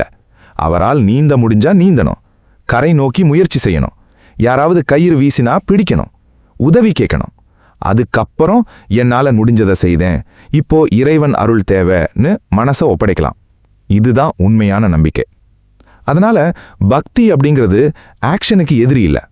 உண்மையான பக்தி நம்ம செயலை இன்னும் தெளிவாக செய்ய வைக்கும். கீதையில கிருஷ்ணர் அர்ஜுனனுக்கு உலக வாழ்க்கையை விட்டுட்டு காட்டுக்கு போக சொல்லல. அவனுக்கு முன்னாடி இருந்த கடமையை புரிஞ்சுக்க சொன்னார். அதனால நாமும் வாழ்க்கையிலிருந்து ஓட வேண்டியதில்லை. குடும்பம் இருக்கு, வேலை இருக்கு, பணம் சம்பாதிக்கணும், குழந்தைகளை வளர்க்கணும், உறவுகளை நடத்தணும், சமூகத்தோட வாழணும், பிரச்சனைகளை சந்திக்கணும். இதையெல்லாம் விட்டுட்டு ஆன்மீகம் தேடணும்னு அவசியம் இல்லை. நடுவுல நின்னுகிட்டே உள்ளுக்குள்ள உயர முடியும். இதுதான் கீதையின் அழகு. ஒரு கையில் கடமை, இன்னொரு கையில் பக்தி. ஒரு பக்கம் முயற்சி, இன்னொரு பக்கம் சரணாகதி. ஒரு பக்கம் பொறுப்பு, இன்னொரு பக்கம் பற்றின்மை. இந்த சமநிலை வந்தா துன்பம் வந்தாலும் நாம முழுசா உடைய மாட்டோம். இப்போ ஒரு விஷயம் கேட்குறேன். உங்களுடைய வாழ்க்கையில எது உங்களை அதிகமா பயமுறுத்துது? பணமா, குழந்தைகளோட எதிர்காலமா, வேலையா, உடம்பா, குடும்ப உறவா? நாளைக்கு என்ன ஆகும்னு தெரியாத பயமா? அந்த பயத்துல எவ்வளவு பகுதி உண்மையான பிரச்சனை, எவ்வளவு பகுதி நம்ம மனசு நாளைக்காக இன்றைக்கே உருவாக்குற கற்பனை? இதை பிரிச்சு பாருங்க. உதாரணத்துக்கு, என் பிள்ளைக்கு ஃபியூச்சர் எப்படி இருக்கும்னு ஒரு பெற்றோர் தினமும் கவலைப்படுறாங்க. அது ஒரு உண்மையான கன்சர்ன். ஆனா அந்த கன்சர்ன் தினமும் தூக்கம் கெடுக்க ஆரம்பிச்சா அது இனிமேல் பயம். அந்த பயம் பெற்றோருடைய நடத்தையை மாற்றும். அவர்கள் குழந்தைய அதிகமாக கண்ட்ரோல் பண்ணுவாங்க. குழந்தை அழுத்தத்துக்கு ஆளாகும். அப்புறம் பெற்றோருக்கு இன்னும் பயம். பாரு, அவன் சரியா படிக்கவே மாட்டேங்கிறான். இப்படி ஒரு சைக்கிள். அதனால கன்சர்னை ஆக்ஷனா மாற்றணும். என்ன செய்ய முடியும்னு பாருங்க. அதுக்கப்புறம் மீதியை இறைவனிடம் வைக்க கற்றுக்கணும். இதுதான் மன அமைதிக்கான வழி. ஆனா சரணாகதியின் இன்னொரு அழகான பக்கம் இருக்கு. நம்ம வாழ்க்கையில சில நேரம் நமக்கு கிடைக்காத விஷயம் கூட நம்ம நன்மைக்காக இருக்கலாம். இதை கேட்கும்போது கவனமா இருக்கணும். எல்லா கஷ்டமும் நல்லதுக்குத்தான்னு சொல்லி ஒருத்தருடைய வலியை சிறுமைப்படுத்தக்கூடாது. ஆனா பின்னாடி திரும்பி பார்த்தப்போ நம்மை அழ வைத்த ஒரு சம்பவமே நம்மை ஒரு புதிய பாதைக்கு கொண்டு போயிருக்கலாம். ஒரு வேலை போனதால வேற ஒரு வாய்ப்பு கிடைச்சிருக்கலாம். ஒரு உறவு முடிந்ததால நம்மளையே நாம கண்டுபிடிச்சிருக்கலாம். ஒரு தோல்வி வந்ததால நம்மளுடைய திறமை வெளியில வந்திருக்கலாம். ஒரு பெரிய இழப்பு நம்முடைய பிரையாரிட்டிஸை மாற்றியிருக்கலாம். ஒரு தனிமை நம்ம இறைவனை நோக்கி திருப்பி இருக்கலாம். அதனால துன்பம் வந்த உடனே அதுக்கு அர்த்தம் தெரியாது. சில அர்த்தங்கள் பல வருடங்களுக்கு பிறகுதான் புரியும். ஒரு விதை மண்ணுக்குள்ள போடப்பட்டதும் இருட்டு தான் பார்க்கும். என்னை ஏன் இவ்வளவு இருட்டுல புதைச்சிட்டாங்கன்னு அது நினைச்சிருக்கலாம். ஆனா அதே இருட்டுக்குள்ளதான் அது முளைக்குது. அதே மாதிரி சில வாழ்க்கை நிலைகள் நம்மை அழுத்தும் போது அது முடிவு மாதிரி தெரியலாம். ஆனா அது ஒரு மாற்றத்தின் ஆரம்பமாக இருக்கலாம். ஆனா இதை நம்பிக்கையோட பார்க்கணுமே தவிர கஷ்டத்தை தேடி ஓடணும்னு அர்த்தம் இல்லை. நம்மால் தவிர்க்க முடிந்த துன்பத்தை தவிர்க்கணும். நம்மால் தீர்க்க முடிந்த பிரச்சனையை தீர்க்கணும். நம்மால் உதவி பெற முடிந்த இடத்துல உதவி பெறணும். நம்மால் உடம்பை பாதுகாக்க முடிஞ்சா பாதுகாக்கணும். நம்மால் டாக்ஸிக் ரிலேஷன்ஷிப்ல இருந்து வெளியே வர முடிஞ்சா வெளியே வரணும். நம்மால் ஃபினான்ஷியல் மிஸ்டேக்கை சரி செய்ய முடிஞ்சா சரி செய்யணும். ஆனா எல்லாத்தையும் செய்த பிறகும் நம்ம கையில இல்லாத பகுதி இருக்கலாம். அந்த இடத்துல தான் சரணாகதி. நான் என் கடமையை விட்டுடல, ஆனா முடிவை கட்டுப்படுத்தணுங்கிற பிடிவாதத்தையும் விட்டுடுறேன். இந்த ஒரு வரிய மனசுக்குள்ள வைத்துக்கோங்க. இதுதான் பல துன்பங்களுடைய எடையை குறைக்க முடியும். இப்ப நம்ம 3 துன்பங்களையும் மீண்டும் நினைச்சு பார்ப்போம். உடம்பு வலி, மனசு வலி, மனிதர்களால் வரும் காயம், சூழ்நிலைகளால் வரும் அதிர்ச்சி. இதெல்லாம் வாழ்க்கையில வரலாம். ஆனா ஒரு மனிதனுக்கு ஒரு பெரிய பாதுகாப்பு இருக்கிறது. அது பணம் இல்ல, அது பதவி இல்ல, அது மற்றவர்கள் தர்ற அப்ரூவல் இல்ல. அது உள்ளுக்குள்ள உருவாகிற நிலையான மனநிலை. கிருஷ்ணர் அர்ஜுனனுக்கு அதைத்தான் உருவாக்க முயற்சி செய்கிறார். வெளியில போர் நிற்குது, ஆனா அதைவிட முக்கியமான போர் அர்ஜுனனுடைய உள்ளுக்குள்ள நடக்குது. அந்த உள்ளார்ந்த போரை வெல்லாம வெளிப்புற போரில் வெற்றி பெற முடியாது. நம்ம வாழ்க்கையிலே அதேதான். வெளியில 1000 பிரச்சனைகள் இருக்கலாம், ஆனா உள்ளுக்குள்ள நாம முழுசா உடைஞ்சிட்டோம்னா எந்த பிரச்சனையையும் சரியாக கையாள முடியாது. அதனால ஆன்மீகம் நமக்கு ஓட்டம் கற்றுக் கொடுக்க கூடாது, அது நமக்கு நிற்கும் சக்தியை கொடுக்கணும். கண்ணீர் வந்தாலும் நிற்க, பயம் இருந்தாலும் நிற்க, தோல்வி வந்தாலும் நிற்க, மனிதர்கள் விட்டு போனாலும் நிற்க, சூழ்நிலை மாறினாலும் நிற்க. அந்த நிற்கும் சக்தி தான் பக்தியின் ஒரு பெரிய பலன். ஆனா இன்னும் ஒரு முக்கியமான உண்மை இருக்கு. சரணாகதி கற்றுக்கிட்ட பிறகும் துன்பம் ஏன் மறையல? கடவுளை நம்புறவர்களுக்கும் ஏன் கஷ்டம் வருகிறது? கோயிலுக்கு போறவர்களுக்கும் ஏன் பிரச்சனை வருகிறது? பக்தி செய்கிறவர்களுக்கும் ஏன் நோய் வருகிறது? நல்லவங்களுக்கு ஏன் கெட்ட சம்பவங்கள் நடக்குது? நான் இறைவனை நம்புறேன், அப்படி இருக்க எனக்கு ஏன் இவ்வளவு துன்பம்? இந்த கேள்விதான் பல பேருடைய பக்தியையே உடைச்சிருக்கு. சில பேர் கஷ்டம் வந்ததும் கடவுள் மேல கோபப்படுறாங்க. நான் உன்னை நம்பினேன், நீ ஏன் காப்பாத்தல? இந்த கேள்வியை சாதாரணமா எடுத்துக்க கூடாது. இது ஒரு மனிதனுடைய ஆழமான வேதனையிலிருந்து வர்ற கேள்வி. ஆனா இதற்கான ஆன்மீக பதில் என்ன? கடவுளை நம்புறது என்றால் வாழ்க்கையில ஒருபோதும் துன்பம் வராதுன்னு கேரண்டி கிடையாது. மாறாக துன்பம் வந்தாலும் அதுக்குள்ள நம்மை முழுசா தொலைச்சு விழாமல் இருக்கிற ஒரு உள்ளார்ந்த ஆதாரம் கிடைக்குது. அதுதான் அடுத்த கட்டம். ஏன்னா துன்பத்துல இருந்து வெளியே வரணும்னா துன்பம் ஏன் வந்தது என்பதை மட்டும் தெரிஞ்சுக்கிறது போதாது. துன்பம் வந்த பிறகு நம்ம மனசு எந்த பாதையை தேர்வு செய்கிறது என்பதையும் தெரிஞ்சுக்கணும். ஒரு பாதை எனக்கு மட்டும் ஏன், மற்றொரு பாதை இதிலிருந்து நான் என்ன கற்றுக்கொள்ளணும். ஒரு பாதை எல்லாம் முடிஞ்சிடுச்சு, மற்றொரு பாதை இங்கிருந்து நான் எப்படி மீண்டும் ஆரம்பிக்கலாம். ஒரு பாதை கடவுள் என்னை விட்டுட்டார், மற்றொரு பாதை என்னால புரிந்து கொள்ள முடியாத நேரத்துல கூட நான் நம்பிக்கையே விழமாட்டேன். இந்த இரண்டாவது பாதை தான் நம்மை மெதுவா துன்பத்துக்கு மேல தூக்கும். அடுத்த பார்ட்ல துன்பத்தை எதிர்க்காம அதிலிருந்து ஓடாம அதையே நம்மளுடைய வளர்ச்சிக்கான வாய்ப்பாக எப்படி மாற்றுவது? ஒரு துன்பம் நம்மை உடைக்குமா, இல்ல அதே துன்பம் நம்மை செதுக்குமா? அதை முடிவு செய்யறது எது? அந்த பதில் நம்ம வாழ்க்கையில நடந்த சம்பவத்துல மட்டும் இல்ல, அந்த சம்பவத்தை பார்த்து கொண்டிருக்கும் நம்முடைய பார்வையில இருக்கு. அந்த பார்வையை எப்படி மாற்றுவது? அடுத்த பார்ட்ல அதைத்தான் பார்க்க போறோம். கடவுளை நம்புறதுனா வாழ்க்கையில இனிமேல் எந்த கஷ்டமும் வராது என்பதல்ல. மாறாக கஷ்டம் வந்தாலும் அதுக்குள்ள நம்மையே தொலைச்சிடாம இருக்கிற ஒரு நம்பிக்கையை வளர்த்துக்கிறது தான் பக்தியோட ஒரு பெரிய பலன். நம்மால் முடிஞ்சதை செய்யணும், நம்மால் முடியாததை ஏற்றுக்கணும், நம்ம கடமையை விடக்கூடாது, முடிவை கட்டுப்படுத்தணும்னு பிடிவாதம் பிடிக்கக்கூடாது. இதுதான் சரணாகதியோட ஒரு உண்மையான அர்த்தம். ஆனா இப்போ ஒரு இன்னும் ஆழமான கேள்வி இருக்கு. ஒரே மாதிரியான துன்பம் 2 பேருடைய வாழ்க்கையில வந்தா ஏன் ஒருத்தர் உடைந்து போறாரு, இன்னொருத்தர் அதே துன்பத்திலிருந்து இன்னும் வலிமையா வெளியே வர்றாரு? சம்பவம் ஒன்றுதான், வலி ஒன்றுதான், ஆனா முடிவு வேற. ஏன்? அதுதான் நம்முடைய பார்வை. ஒரு சம்பவத்தை நாம எப்படி பார்க்கிறோம் என்பதுதான் அந்த சம்பவம் நம்ம மேல ஏற்படுத்துற தாக்கத்தை பெரிதும் மாற்றும்.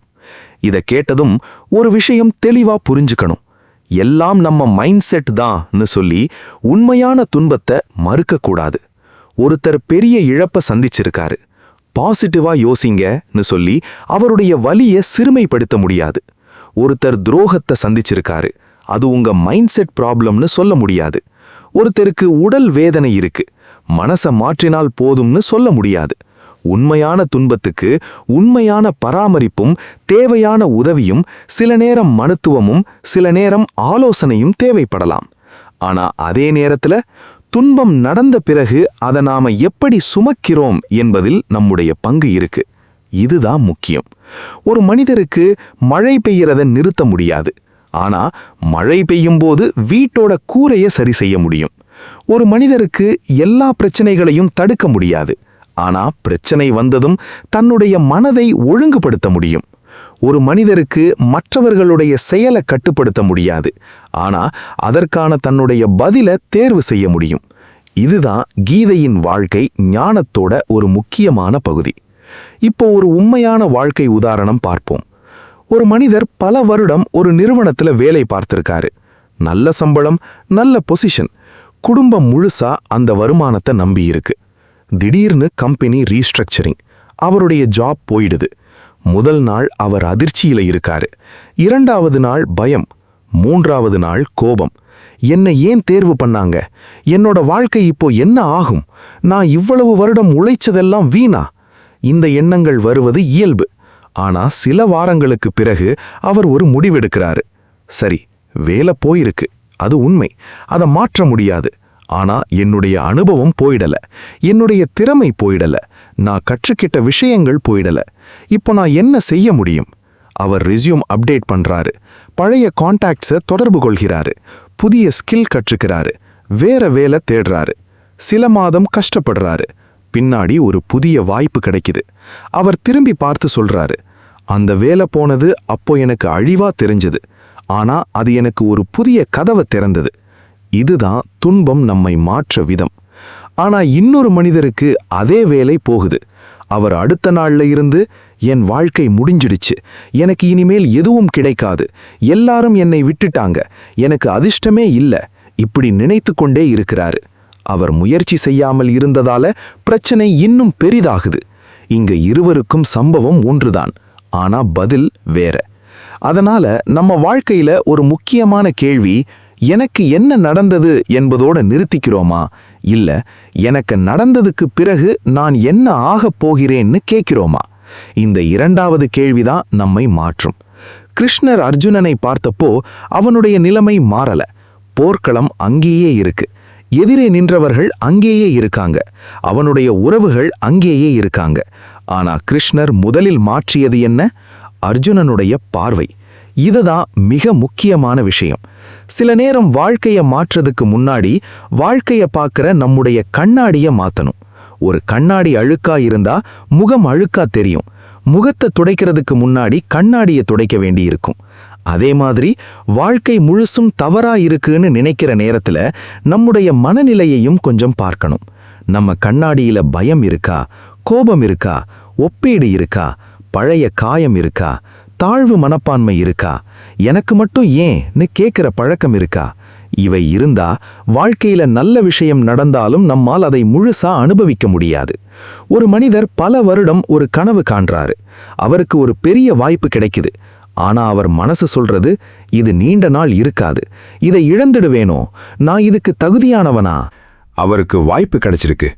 ஆனா மனசு ஏற்கனவே எதிர்கால துன்பத்தை உருவாக்குது. இதுதான் ஆங்ஸைட்டியோட ஒரு வடிவம். நடக்காத விஷயத்துக்காக இன்னைக்கே துன்பப்படுறோம். இதை கொஞ்சம் யோசிச்சு பாருங்க.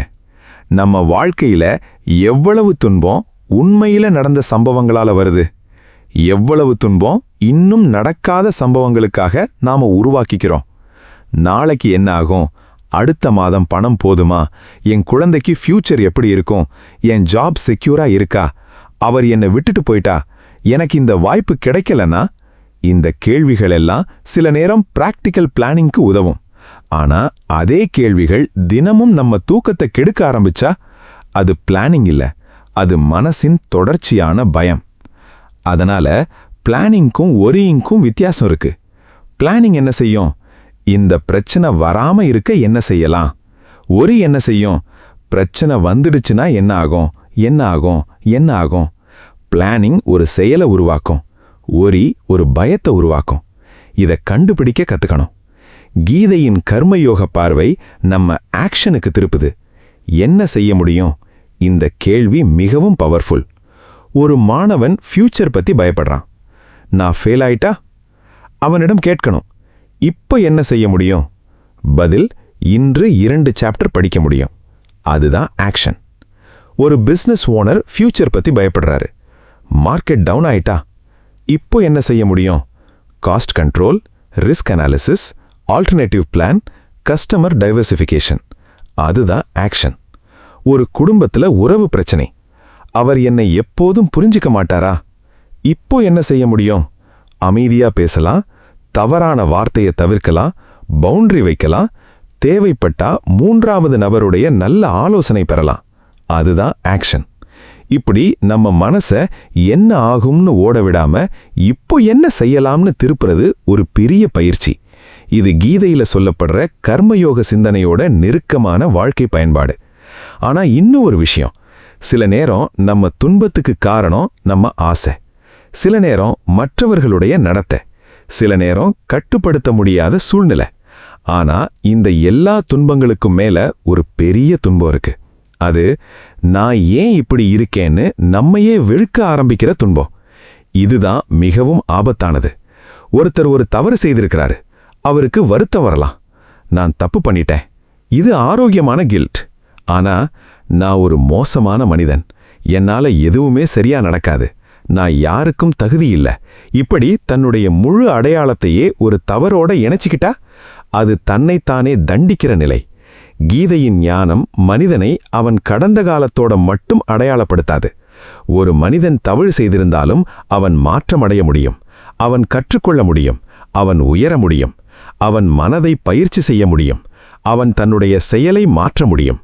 அதனால கடந்த காலம் ஒரு ஆசிரியராக இருக்கட்டும், ஆனா அது சிறையாக மாறக்கூடாது. ஒரு பெண் தன்னுடைய வாழ்க்கையில நடந்த ஒரு பழைய முடிவை நினைச்சு பல வருடம் வருத்தப்படுறாங்கன்னு வைத்துக்கோங்க. அப்போ நான் அந்த முடிவை எடுத்திருக்க கூடாது, இது உண்மை இருக்கலாம். ஆனா அந்த முடிவு நடந்த காலத்துல அவளுக்கு இருந்த அறிவு, சூழ்நிலை, பயம், அனுபவம் ஆகியவற்றை நினைச்சு பாருங்க.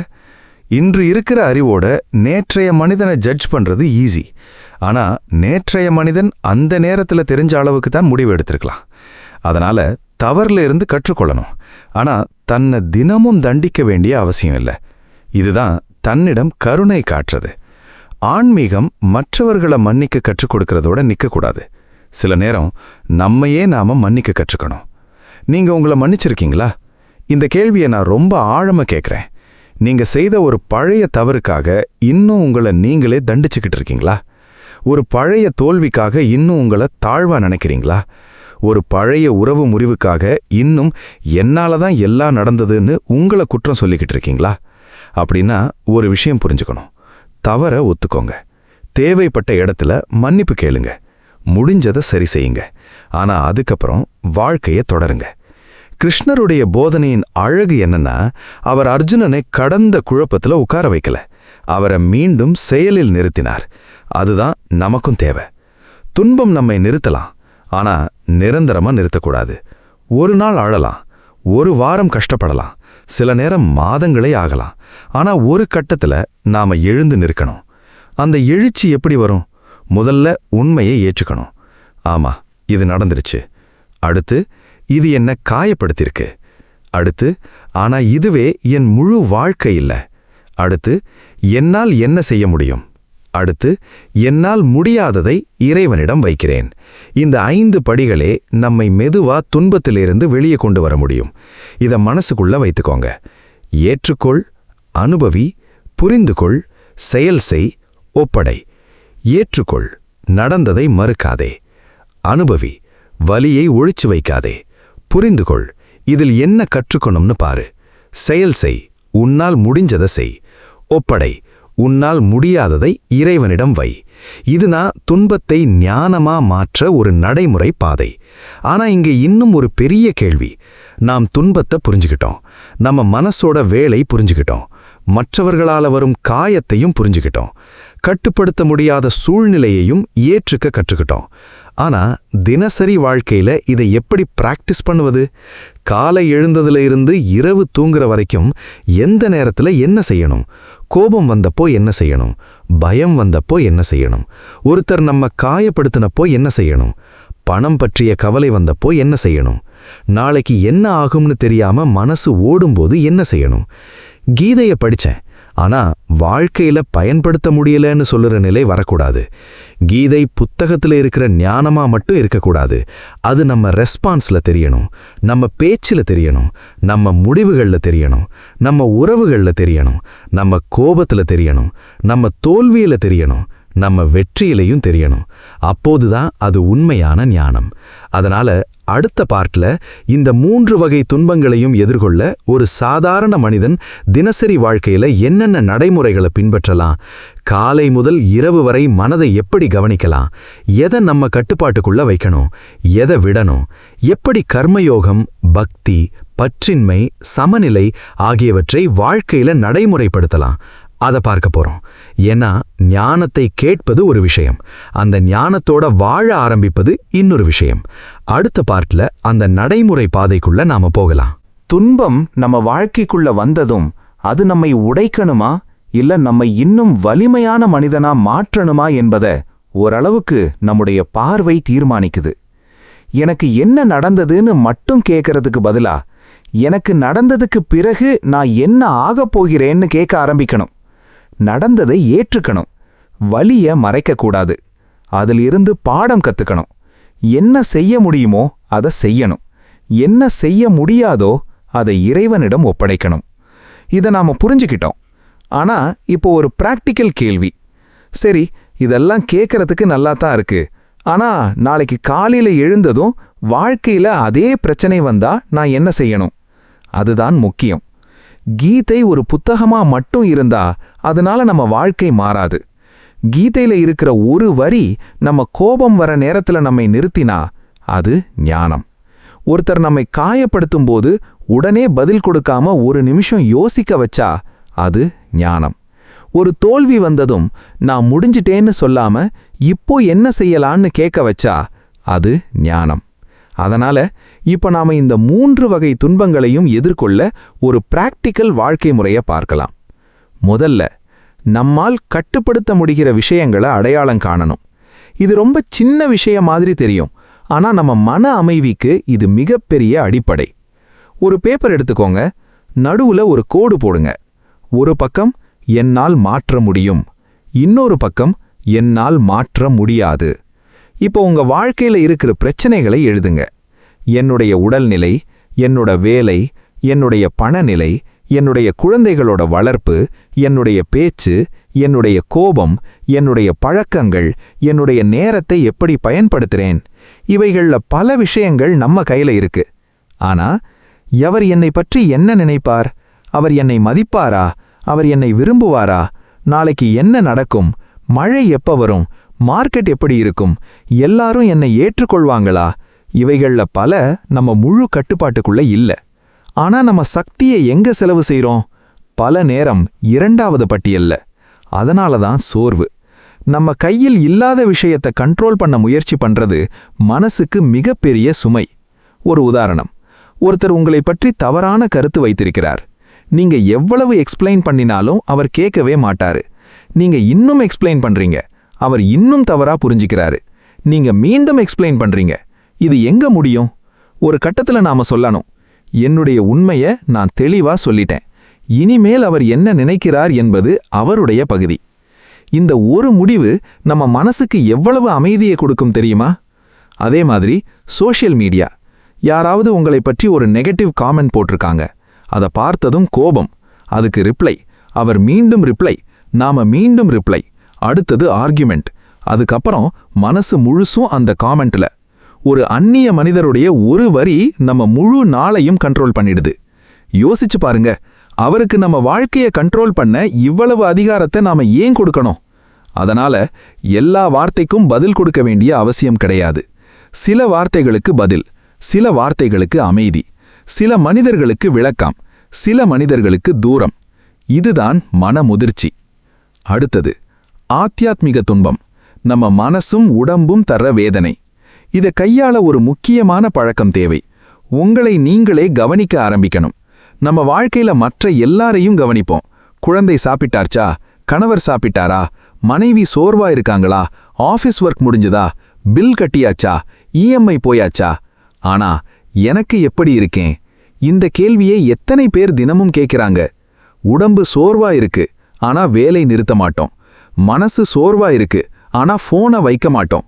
தூக்கம் வருது, ஆனா இன்னும் ஒரு வீடியோ, இன்னும் ஒரு ரீல், இன்னும் ஒரு மெசேஜ், இன்னும் ஒரு ஸ்க்ரோல். அடுத்த நாள் காலையில என் மனசு ஏன் அமைதியா இல்ல? அமைதி வரணும்னா அமைதிக்கான இடத்தை நாம உருவாக்கணும். ஒரு நாள்ல குறைந்தது கொஞ்ச நேரமாவது ஃபோன் இல்லாம இருக்க முயற்சி பண்ணுங்க. அந்த நேரத்துல அமைதியா உட்காரலாம், பிரார்த்தனை செய்யலாம், கீதையில ஒரு சில வரிகளை படிக்கலாம், மூச்சை கவனிக்கலாம், கோயிலுக்கு போகலாம், வெறுமனே அமைதியா இருக்கலாம். இது பெரிய விஷயம் மாதிரி தெரியாது, ஆனா மனசுக்கு ஓய்வு கொடுக்காம இருந்தா ஒரு கட்டத்துல அது நம்மை ஓய்வெடுக்க வைக்கும். அதனால உடம்பு சோர்வா இருந்தா ஓய்வு, மனசு சோர்வா இருந்தா அமைதி. இதுவும் ஆன்மீக ஒழுக்கத்தின் ஒரு பகுதி. அடுத்தது ஆசை. ஆசை இருக்கக்கூடாதுன்னு சொல்ல முடியாது. ஆசை இல்லாம மனித வாழ்க்கை நகராது. ஒரு குழந்தை படிக்கணும்னு ஆசைப்படும். ஒரு இளைஞன் நல்ல வேலை வேண்டும் என்று ஆசைப்படுவான். ஒரு குடும்பம் நல்ல வீடு கட்டணும்னு ஆசைப்படும். ஒரு பிசினஸ் ஓனர் வளரணும்னு ஆசைப்படுவார். இவையெல்லாம் இயல்பான ஆசைகள். பிரச்சனை எங்க? இது கிடைக்கலன்னா நான் சந்தோஷமா இருக்கவே முடியாதுன்னு மனசு முடிவு பண்ற இடத்துல. இந்த ஒரு வாக்கியம் நம்மை ஆசைக்கு அடிமையாக்கும். இந்த ஜாப் கிடைக்கணும், அது நல்லது. ஆனா இந்த ஜாப் கிடைக்கலன்னா என் வாழ்க்கை முடிஞ்சது, இதுதான் பிரச்சனை. இந்த மனிதர் என்னை நேசிக்கணும், அது இயல்பு. ஆனா அவர் என்னை விட்டா நான் வாழவே முடியாது, இது பற்றுதல். என் பிசினஸ் வளரணும், நல்ல ஆசை. ஆனா ஒரு வருடத்துக்குள்ள நான் நினைச்ச அளவுக்கு வளரலன்னா நான் தோல்வி, இது மனசுக்கான சிறை. அதனால ஒரு சென்டென்ஸை மாற்றி பாருங்க. எனக்கு இது கண்டிப்பா வேண்டும் என்பதற்கு பதிலா, எனக்கு இது வேண்டும், அதற்காக என்னால் முடிந்ததை நான் செய்வேன். ஆனா முடிவு எப்படி வந்தாலும் அதை சமாளிக்கிற மன வலிமையை நான் வளர்த்துக்குவேன். இந்த மாற்றம் சின்னது, ஆனா மன அமைதிக்கு பெரியது. இதுதான் கர்மயோகத்தின் பிராக்டிக்கல் அப்ளிகேஷன். அடுத்தது கோபம். கோபம் வராம வாழ முடியாது. யாராவது தவறா நடந்துக்கிட்டா கோபம் வரலாம். யாராவது நம்மை அநியாயமா நடத்தினா கோபம் வரலாம். அது மனித உணர்ச்சி. ஆனா கோபம் வந்த உடனே ஆக்ஷன் எடுக்கணுமா? இல்ல. கோபம் ஒரு சிக்னல், அது ஒரு கமாண்ட் இல்ல. இந்த ஒரு வரியை நினைவில் வைத்துக் கொள்ளுங்க. கோபம் வந்தது உண்மை, ஆனா கோபம் சொல்றத உடனே செய்யணும்னு அவசியம் இல்ல. ஒரு மனிதர் உங்களை காயப்படுத்துறார், உடனே பதில் சொல்லணும் போல இருக்கும்.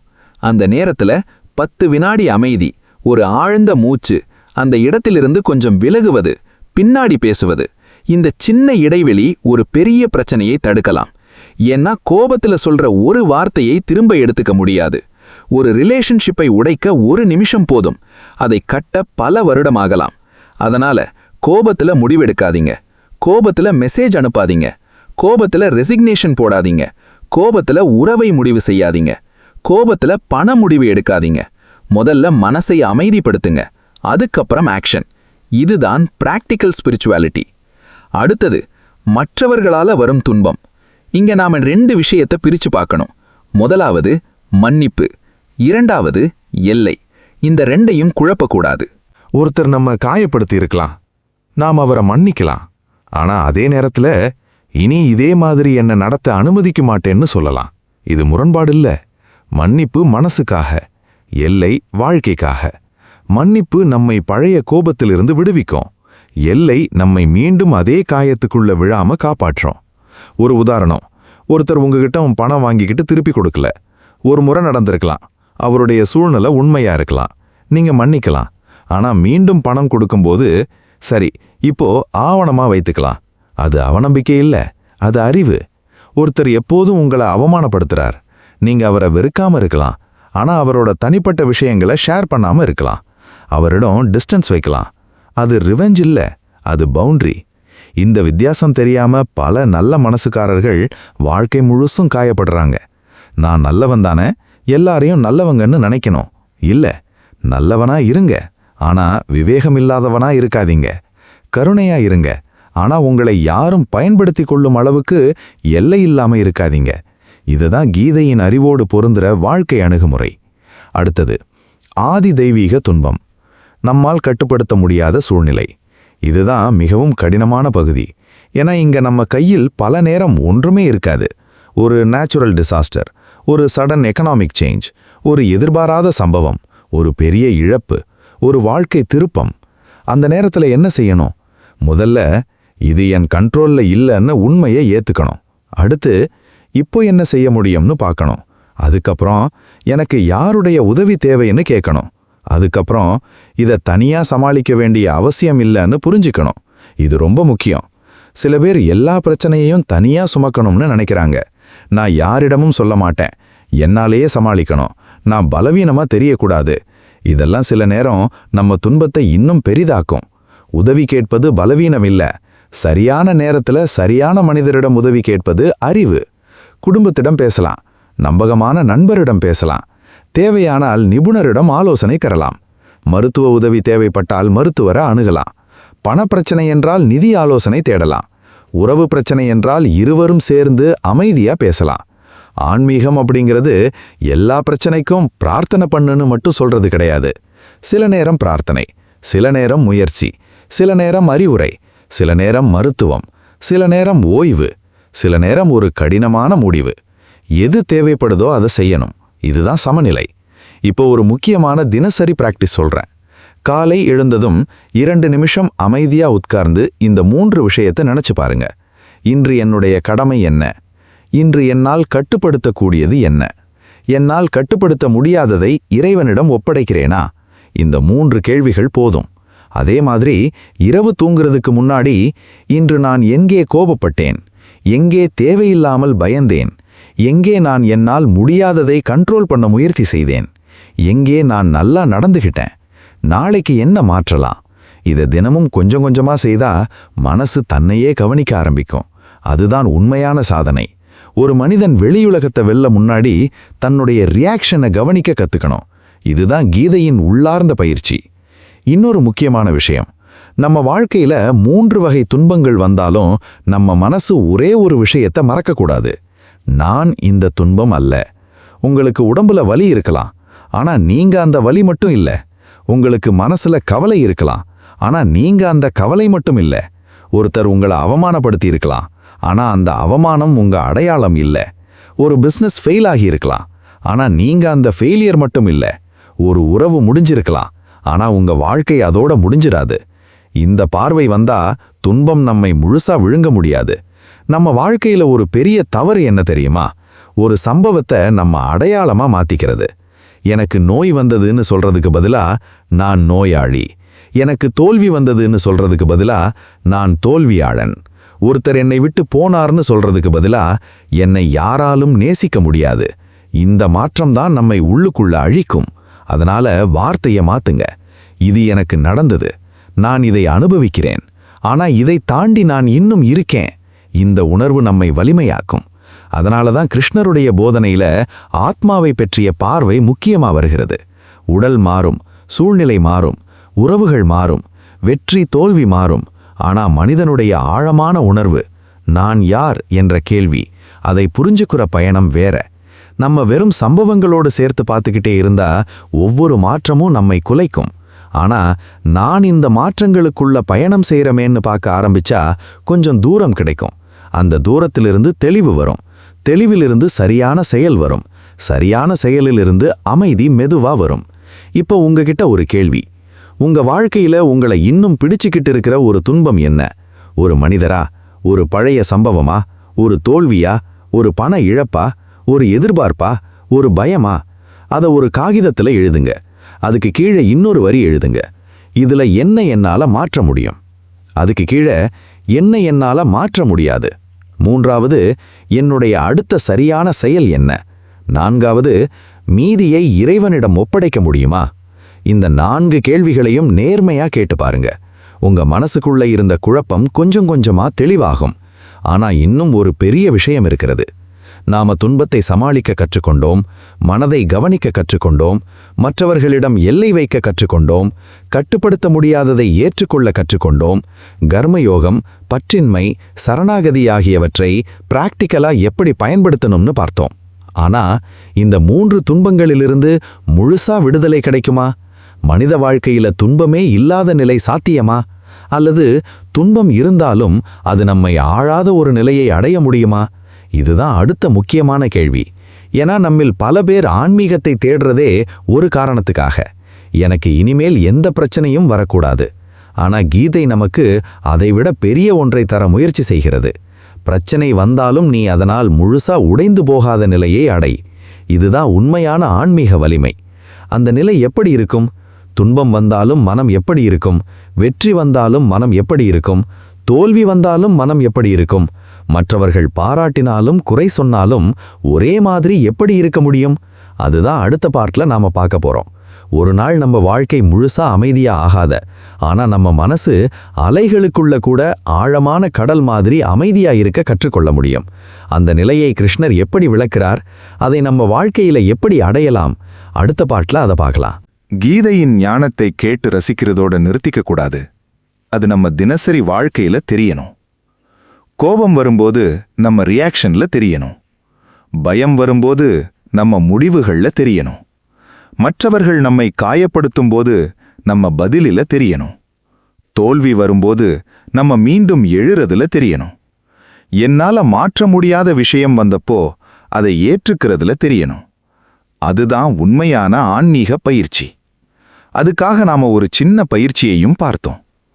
என்னால என்ன மாற்ற முடியும்? என்னால என்ன மாற்ற முடியாது? இப்போ என்னுடைய அடுத்த சரியான செயல் என்ன? மீதியை இறைவனிடம் ஒப்படைக்க முடியுமா? இந்த 4 கேள்விகள் நம்ம மனச குழப்பத்திலிருந்து தெளிவுக்கு கொண்டு வர உதவும். ஆனா இப்போ இந்த முழு உரையிலேயே மிக முக்கியமான கேள்விக்குள்ள நாம வந்துட்டோம். துன்பம் வராம இருக்க முடியுமா? உண்மையா சொல்லணும்னா முழுசா முடியாது. மனிதனா பிறந்திருக்கிற வரைக்கும் உடல் மாற்றம் வரும், உறவுகள் மாறும், சூழ்நிலைகள் மாறும், பணம் வரும் போகும், வெற்றி வரும், தோல்வி வரும். நம்மை சிலர் புரிஞ்சுக்குவாங்க, சிலர் புரிஞ்சுக்க மாட்டாங்க. நாம விரும்பின விஷயம் நடக்கும், நாம விரும்பாத விஷயமும் நடக்கும். சில நேரம் நாம எவ்வளவு கவனமா இருந்தாலும் எதிர்பாராத சம்பவங்கள் நடக்கும். அதனால எனக்கு ஒருபோதும் துன்பம் வரக்கூடாதுன்னு நினைச்சு வாழ்ந்தா நாம தினமும் வாழ்க்கையோட சண்டை போட்டுக்கிட்டே இருப்போம். ஆனா துன்பம் வந்தாலும் நாம் முழுசா உடைந்து போகக்கூடாதுன்னு நினைச்சு வாழ ஆரம்பிச்சா அங்கதான் மாற்றம் ஆரம்பிக்குது. இது ரொம்ப பெரிய வித்தியாசம். ஒருத்தர் மழை வரக்கூடாதுன்னு தினமும் பிரார்த்தனை பண்றாரு. இன்னொருத்தர் மழை வந்தா குடை எடுத்துக்கிட்டு போறாரு. மழை இருவருக்கும் ஒரே மாதிரி. ஆனா ஒருத்தர் மழையோட சண்டை போடுறாரு, இன்னொருத்தர் மழையை ஏற்றுக்கிட்டு தன்னை காப்பாத்திக்கிறாரு. வாழ்க்கையும் அப்படித்தான். சில சம்பவங்களை நம்மால் நிறுத்த முடியாது, ஆனா அதுக்காக நாம தயாராக இருக்க முடியும். இதுதான் கீதையின் சமநிலை மனப்பான்மை. கிருஷ்ணர் அர்ஜுனனிடம் சொல்ற மிகப்பெரிய பாடங்களில் ஒன்று இதுதான். வெற்றி வந்தாலும் உன்னை இழக்காதே, தோல்வி வந்தாலும் உன்னை இழக்காதே, லாபம் வந்தாலும் உன் புத்தி போகக்கூடாது, நஷ்டம் வந்தாலும் உன் நம்பிக்கை போகக்கூடாது, புகழ் வந்தாலும் நீ உன்னை பெரிதா நினைக்காதே, அவமானம் வந்தாலும் நீ உன்னை சிறியவனா நினைக்காதே. இந்த நிலைதான் நம்ம தேட வேண்டிய மனநிலை. ஆனா இதை எப்படி அடையிறது? முதல்ல ஒரு விஷயத்தை புரிஞ்சுக்கணும். நம்ம சந்தோஷத்தை முழுசா வெளி உலகத்தோட கட்டி போடக்கூடாது. இது கேட்கும்போது கொஞ்சம் கடினமா இருக்கலாம். நம்ம வாழ்க்கையில சந்தோஷம் வெளியிலிருந்து வராம இருக்க முடியாது. நம்ம குழந்தை சிரிச்சா சந்தோஷம் வரும், நமக்கு பிடித்த மனிதர் பேசினா சந்தோஷம் வரும், நல்ல சம்பளம் வந்தா சந்தோஷம் வரும், நல்ல செய்தி வந்தா சந்தோஷம் வரும். அது இயல்பு. ஆனா பிரச்சனை எப்போ? இந்த விஷயம் இருந்தால்தான் நான் சந்தோஷமா இருப்பேன்னு நம்ம மனசு முடிவு பண்றப்போ. அப்போ அந்த விஷயம் இல்லாத நேரம் முழுசும் துன்பம். ஒரு மனிதர் நம்மை பாராட்டணும், அவர் பாராட்டல, நம்ம மனசு உடைஞ்சிடும். ஒரு குழந்தை நம்ம எதிர்பார்ப்புக்கு ஏற்ற மாதிரி நடக்கணும், அது நடக்கல, நம்ம மனசு கோபப்படுது. ஒரு பாஸ் நம்ம ரெக்கக்னைஸ் பண்ணணும், அவர் வேறொரு தர பாராட்டுறார், நம்ம மனசு பொறாமைப்படுது. ஒரு நண்பர் நம்ம மெசேஜுக்கு உடனே ரிப்ளை பண்ணணும், அவர் பண்ணல, நம்ம மனசு கதைகள் உருவாக்குது. அவருக்கு எனக்கு முக்கியமில்ல, அவர் என்னை அவாய்ட் பண்றார், நம்ம ஃப்ரெண்ட்ஷிப் முடிஞ்சிடுச்சு. ஒரு ரிப்ளை வராதது ஒரு சம்பவம், ஆனா அதுக்கு மேல நாம கட்டிய கதைகள் பல. இதுதான் மனசு. அதனால மனச பயிற்சி செய்யணும். இங்க ஒரு முக்கியமான பயிற்சி இருக்கு. நடந்ததை மட்டும் பாருங்க, அதுக்கு மேல மனசு உருவாக்குற கதைய உடனே நம்பாதீங்க. உதாரணத்துக்கு, அவர் எனக்கு ஃபோன் பண்ணல, இதுதான் உண்மை. அதுக்கு மேல அவர் என்னை வெறுக்கிறார், இது ஒரு இன்டர்பிரிட்டேஷன். அவர் வேற யாரையோ முக்கியம் நினைக்கிறார், இன்னொரு இன்டர்பிரிட்டேஷன், அவர் என்னை விட்டுட்டார். இன்னொரு இன்டர்பிரிட்டேஷன், அவர் பிஸியா இருக்கலாம், அவருக்கு உடம்பு சரியில்லாம இருக்கலாம், அவருடைய வாழ்க்கையில வேற பிரச்சனை இருக்கலாம், அல்லது உண்மையிலேயே அவர் டிஸ்டன்ஸ் வைக்க நினைக்கலாம். நமக்கு தெரியாது. அதனால தெரியாததை தெரிஞ்ச மாதிரி முடிவு பண்ணாதீங்க. இந்த ஒரு பழக்கம் நம்ம மனசுல நிறைய அன்னெசரி சஃபரிங்க குறைக்கும். அடுத்தது, எல்லாரிடமிருந்தும் அப்ரூவல் வாங்கணும்னு நினைக்காதீங்க. இது இன்றைய காலத்துல ரொம்ப பெரிய பிரச்சனை. ஒரு போட்டோ போட்டோம், எத்தனை லைக்ஸ்? ஒரு வீடியோ போட்டோம், எத்தனை வியூஸ்? ஒரு மெசேஜ் அனுப்பினோம், எத்தனை பேர் ரிப்ளை? ஒரு வேலை செய்தோம், யார் பாராட்டினாங்க? நம்ம மதிப்பு இதையெல்லாம் பொறுத்து மாற ஆரம்பிச்சா நம்ம மனசு எப்போதும் மற்றவர்களுடைய கையில இருக்கும். ஒரு நாள் லைக்ஸ் அதிகம், சந்தோஷம். இன்னொரு நாள் குறைவு, வருத்தம். ஒருத்தர் பாராட்டினார், சந்தோஷம். இன்னொருத்தர் குறை சொன்னார், கோபம். அப்படின்னா நம்ம மனசோட ரிமோட் கண்ட்ரோல் யார்கிட்ட இருக்கு? மற்றவர்கள்கிட்ட. இது எப்படி அமைதி தரும்? அதனால கீதையின் சமநிலை பார்வை நமக்கு ஒரு விஷயத்தை கற்றுக் கொடுக்கும். மற்றவர்கள் என்ன நினைக்கிறார்கள் என்பதை காட்டிலும் நான் என்ன செய்கிறேன் என்பதில் கவனம் செலுத்து. நான் நேர்மையா இருக்கேனா? நான் என்னுடைய கடமையை செய்கிறேனா? நான் யாரையும் வேண்டுமென்றே காயப்படுத்தலையா? நான் என்னுடைய தவறை ஒத்துக்கிறேனா? நான் கற்றுக்கொள்ள தயாரா இருக்கேனா? இது முக்கியம். எல்லாரும் உங்களை பத்தி நல்லதா நினைக்கணும்னு முயற்சி பண்ணினா நீங்க உங்களுடைய உண்மையான வாழ்க்கையை வாழ முடியாது. ஒருத்தர் என்ன சொல்லுவாரோன்னு பயந்து ஒரு முடிவு, இன்னொருத்தர் என்ன நினைப்பாரோன்னு பயந்து இன்னொரு முடிவு, குடும்பம் என்ன சொல்லுமோ, நண்பர்கள் என்ன நினைப்பாங்க, ஆஃபீஸ்ல என்ன பேசுவாங்க, சோஷியல் மீடியால என்ன கமெண்ட் வரும், இப்படி எல்லாருடைய குரலும் நம்ம மனசுக்குள்ள இருந்தா நம்முடைய குரல் மட்டும் கேட்காது. அதனால சில நேரம் அமைதியா இருக்கணும். வெளியில மட்டும் இல்ல, உள்ளுக்குள்ளேயும். அடுத்தது, துன்பத்தை எதிரியாக மட்டும் பார்க்காதீங்க. இத கவனமா புரிஞ்சுக்கணும்.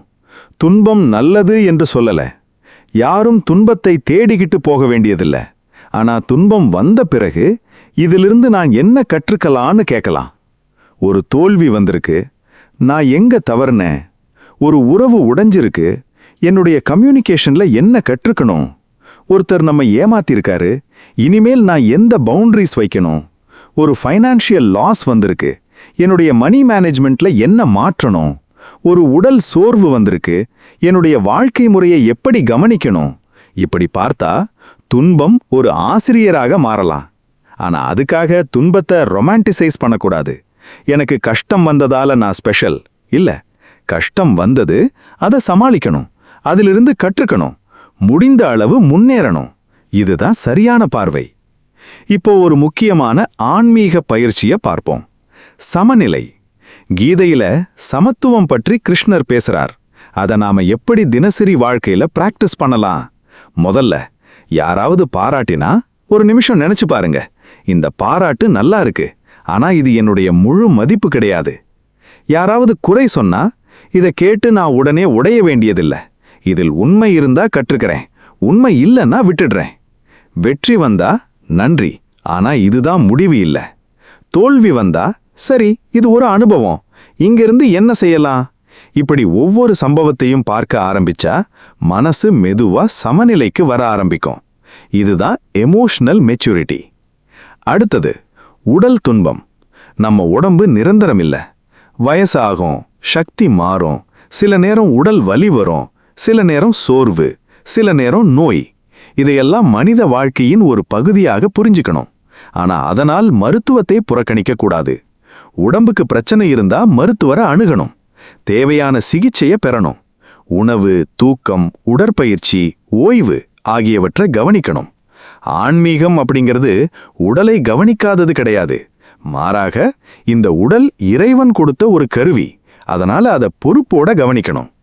அதே நேரத்துல உடம்புல ஒரு மாற்றம் வந்ததால நம்ம முழு அடையாளமும் அதுவாகிடக்கூடாது.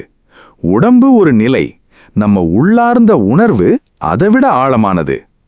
அடுத்தது, மனத்துன்பம். மனம் சோர்ந்திருக்கும்போது நான் ஸ்ட்ராங், எனக்கு எதுவும் ஆகாதுன்னு நடிக்க வேண்டிய அவசியம் இல்லை. சில நேரம் பேசணும், சில நேரம் அழணும், சில நேரம் ஓய்வெடுக்கணும், சில நேரம் நம்பகமான ஒருத்தரிடம் மனசை திறக்கணும். தேவைப்பட்டால் குவாலிஃபைட் மென்டல் ஹெல்த் ப்ரொஃபஷனல்ல அணுகணும். இதுவும் பலவீனம் கிடையாது, மனசுக்கும் பராமரிப்பு தேவை. ஒரு காயம் உடம்புல இருந்தா டாக்டரை பார்க்கறோம். அதே மாதிரி மனசுல நீண்ட காலமா துன்பம் இருந்தா உதவி தேடுவதும் சரிதான். ஆன்மீகம் உதவலாம், பிரார்த்தனை உதவலாம், கீதை உதவலாம். ஆனா தேவையான மனித உதவியையும் மறுக்கக்கூடாது. இதுதான் சமநிலை. அடுத்தது, மற்றவர்களால வரும் துன்பம். இங்க ஒரு கோல்டன் ரூல்: எல்லாரையும் மாற்ற முயற்சி செய்யாதீங்க. நீங்க எவ்வளவு எக்ஸ்பிளைன் பண்ணினாலும் சில பேர் புரிஞ்சிக்க மாட்டாங்க. நீங்க எவ்வளவு நல்லவங்களா இருந்தாலும் சில பேர் உங்களை பத்தி தவறா பேசுவாங்க. நீங்க எவ்வளவு உண்மையா இருந்தாலும் சில பேர் சந்தேகப்படுவாங்க. நீங்க எவ்வளவு உதவி செய்தாலும் சில பேர் நன்றி சொல்ல மாட்டாங்க. இது வாழ்க்கையின் ஒரு பகுதி. அதனால உங்க கேரக்டரை மற்றவர்களுடைய பிஹேவியருக்கு அடிமையாக்காதீங்க. நீங்க நல்லவனா இருக்கணும்னா அவர் நல்லவரா இருந்ததால மட்டும் நல்லவனா இருக்க வேண்டாம். அவர் மோசமா நடந்துகிட்டாலும் நீங்க உங்க தரத்தை விட்டுடாதீங்க. அவர் பொய் சொன்னதால நீங்க பொய் சொல்ல வேண்டாம். அவர் கோபப்பட்டதால நீங்க கோபப்பட வேண்டாம். அவர் துரோகம் செய்ததால நீங்க துரோகம் செய்ய வேண்டாம்.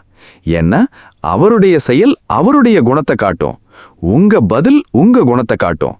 இந்த வரியை நினைவுல வச்சுக்கோங்க. அடுத்தது, கட்டுப்படுத்த முடியாத சூழ்நிலைகள். இங்க தான் உண்மையான சரணாகதி தேவை.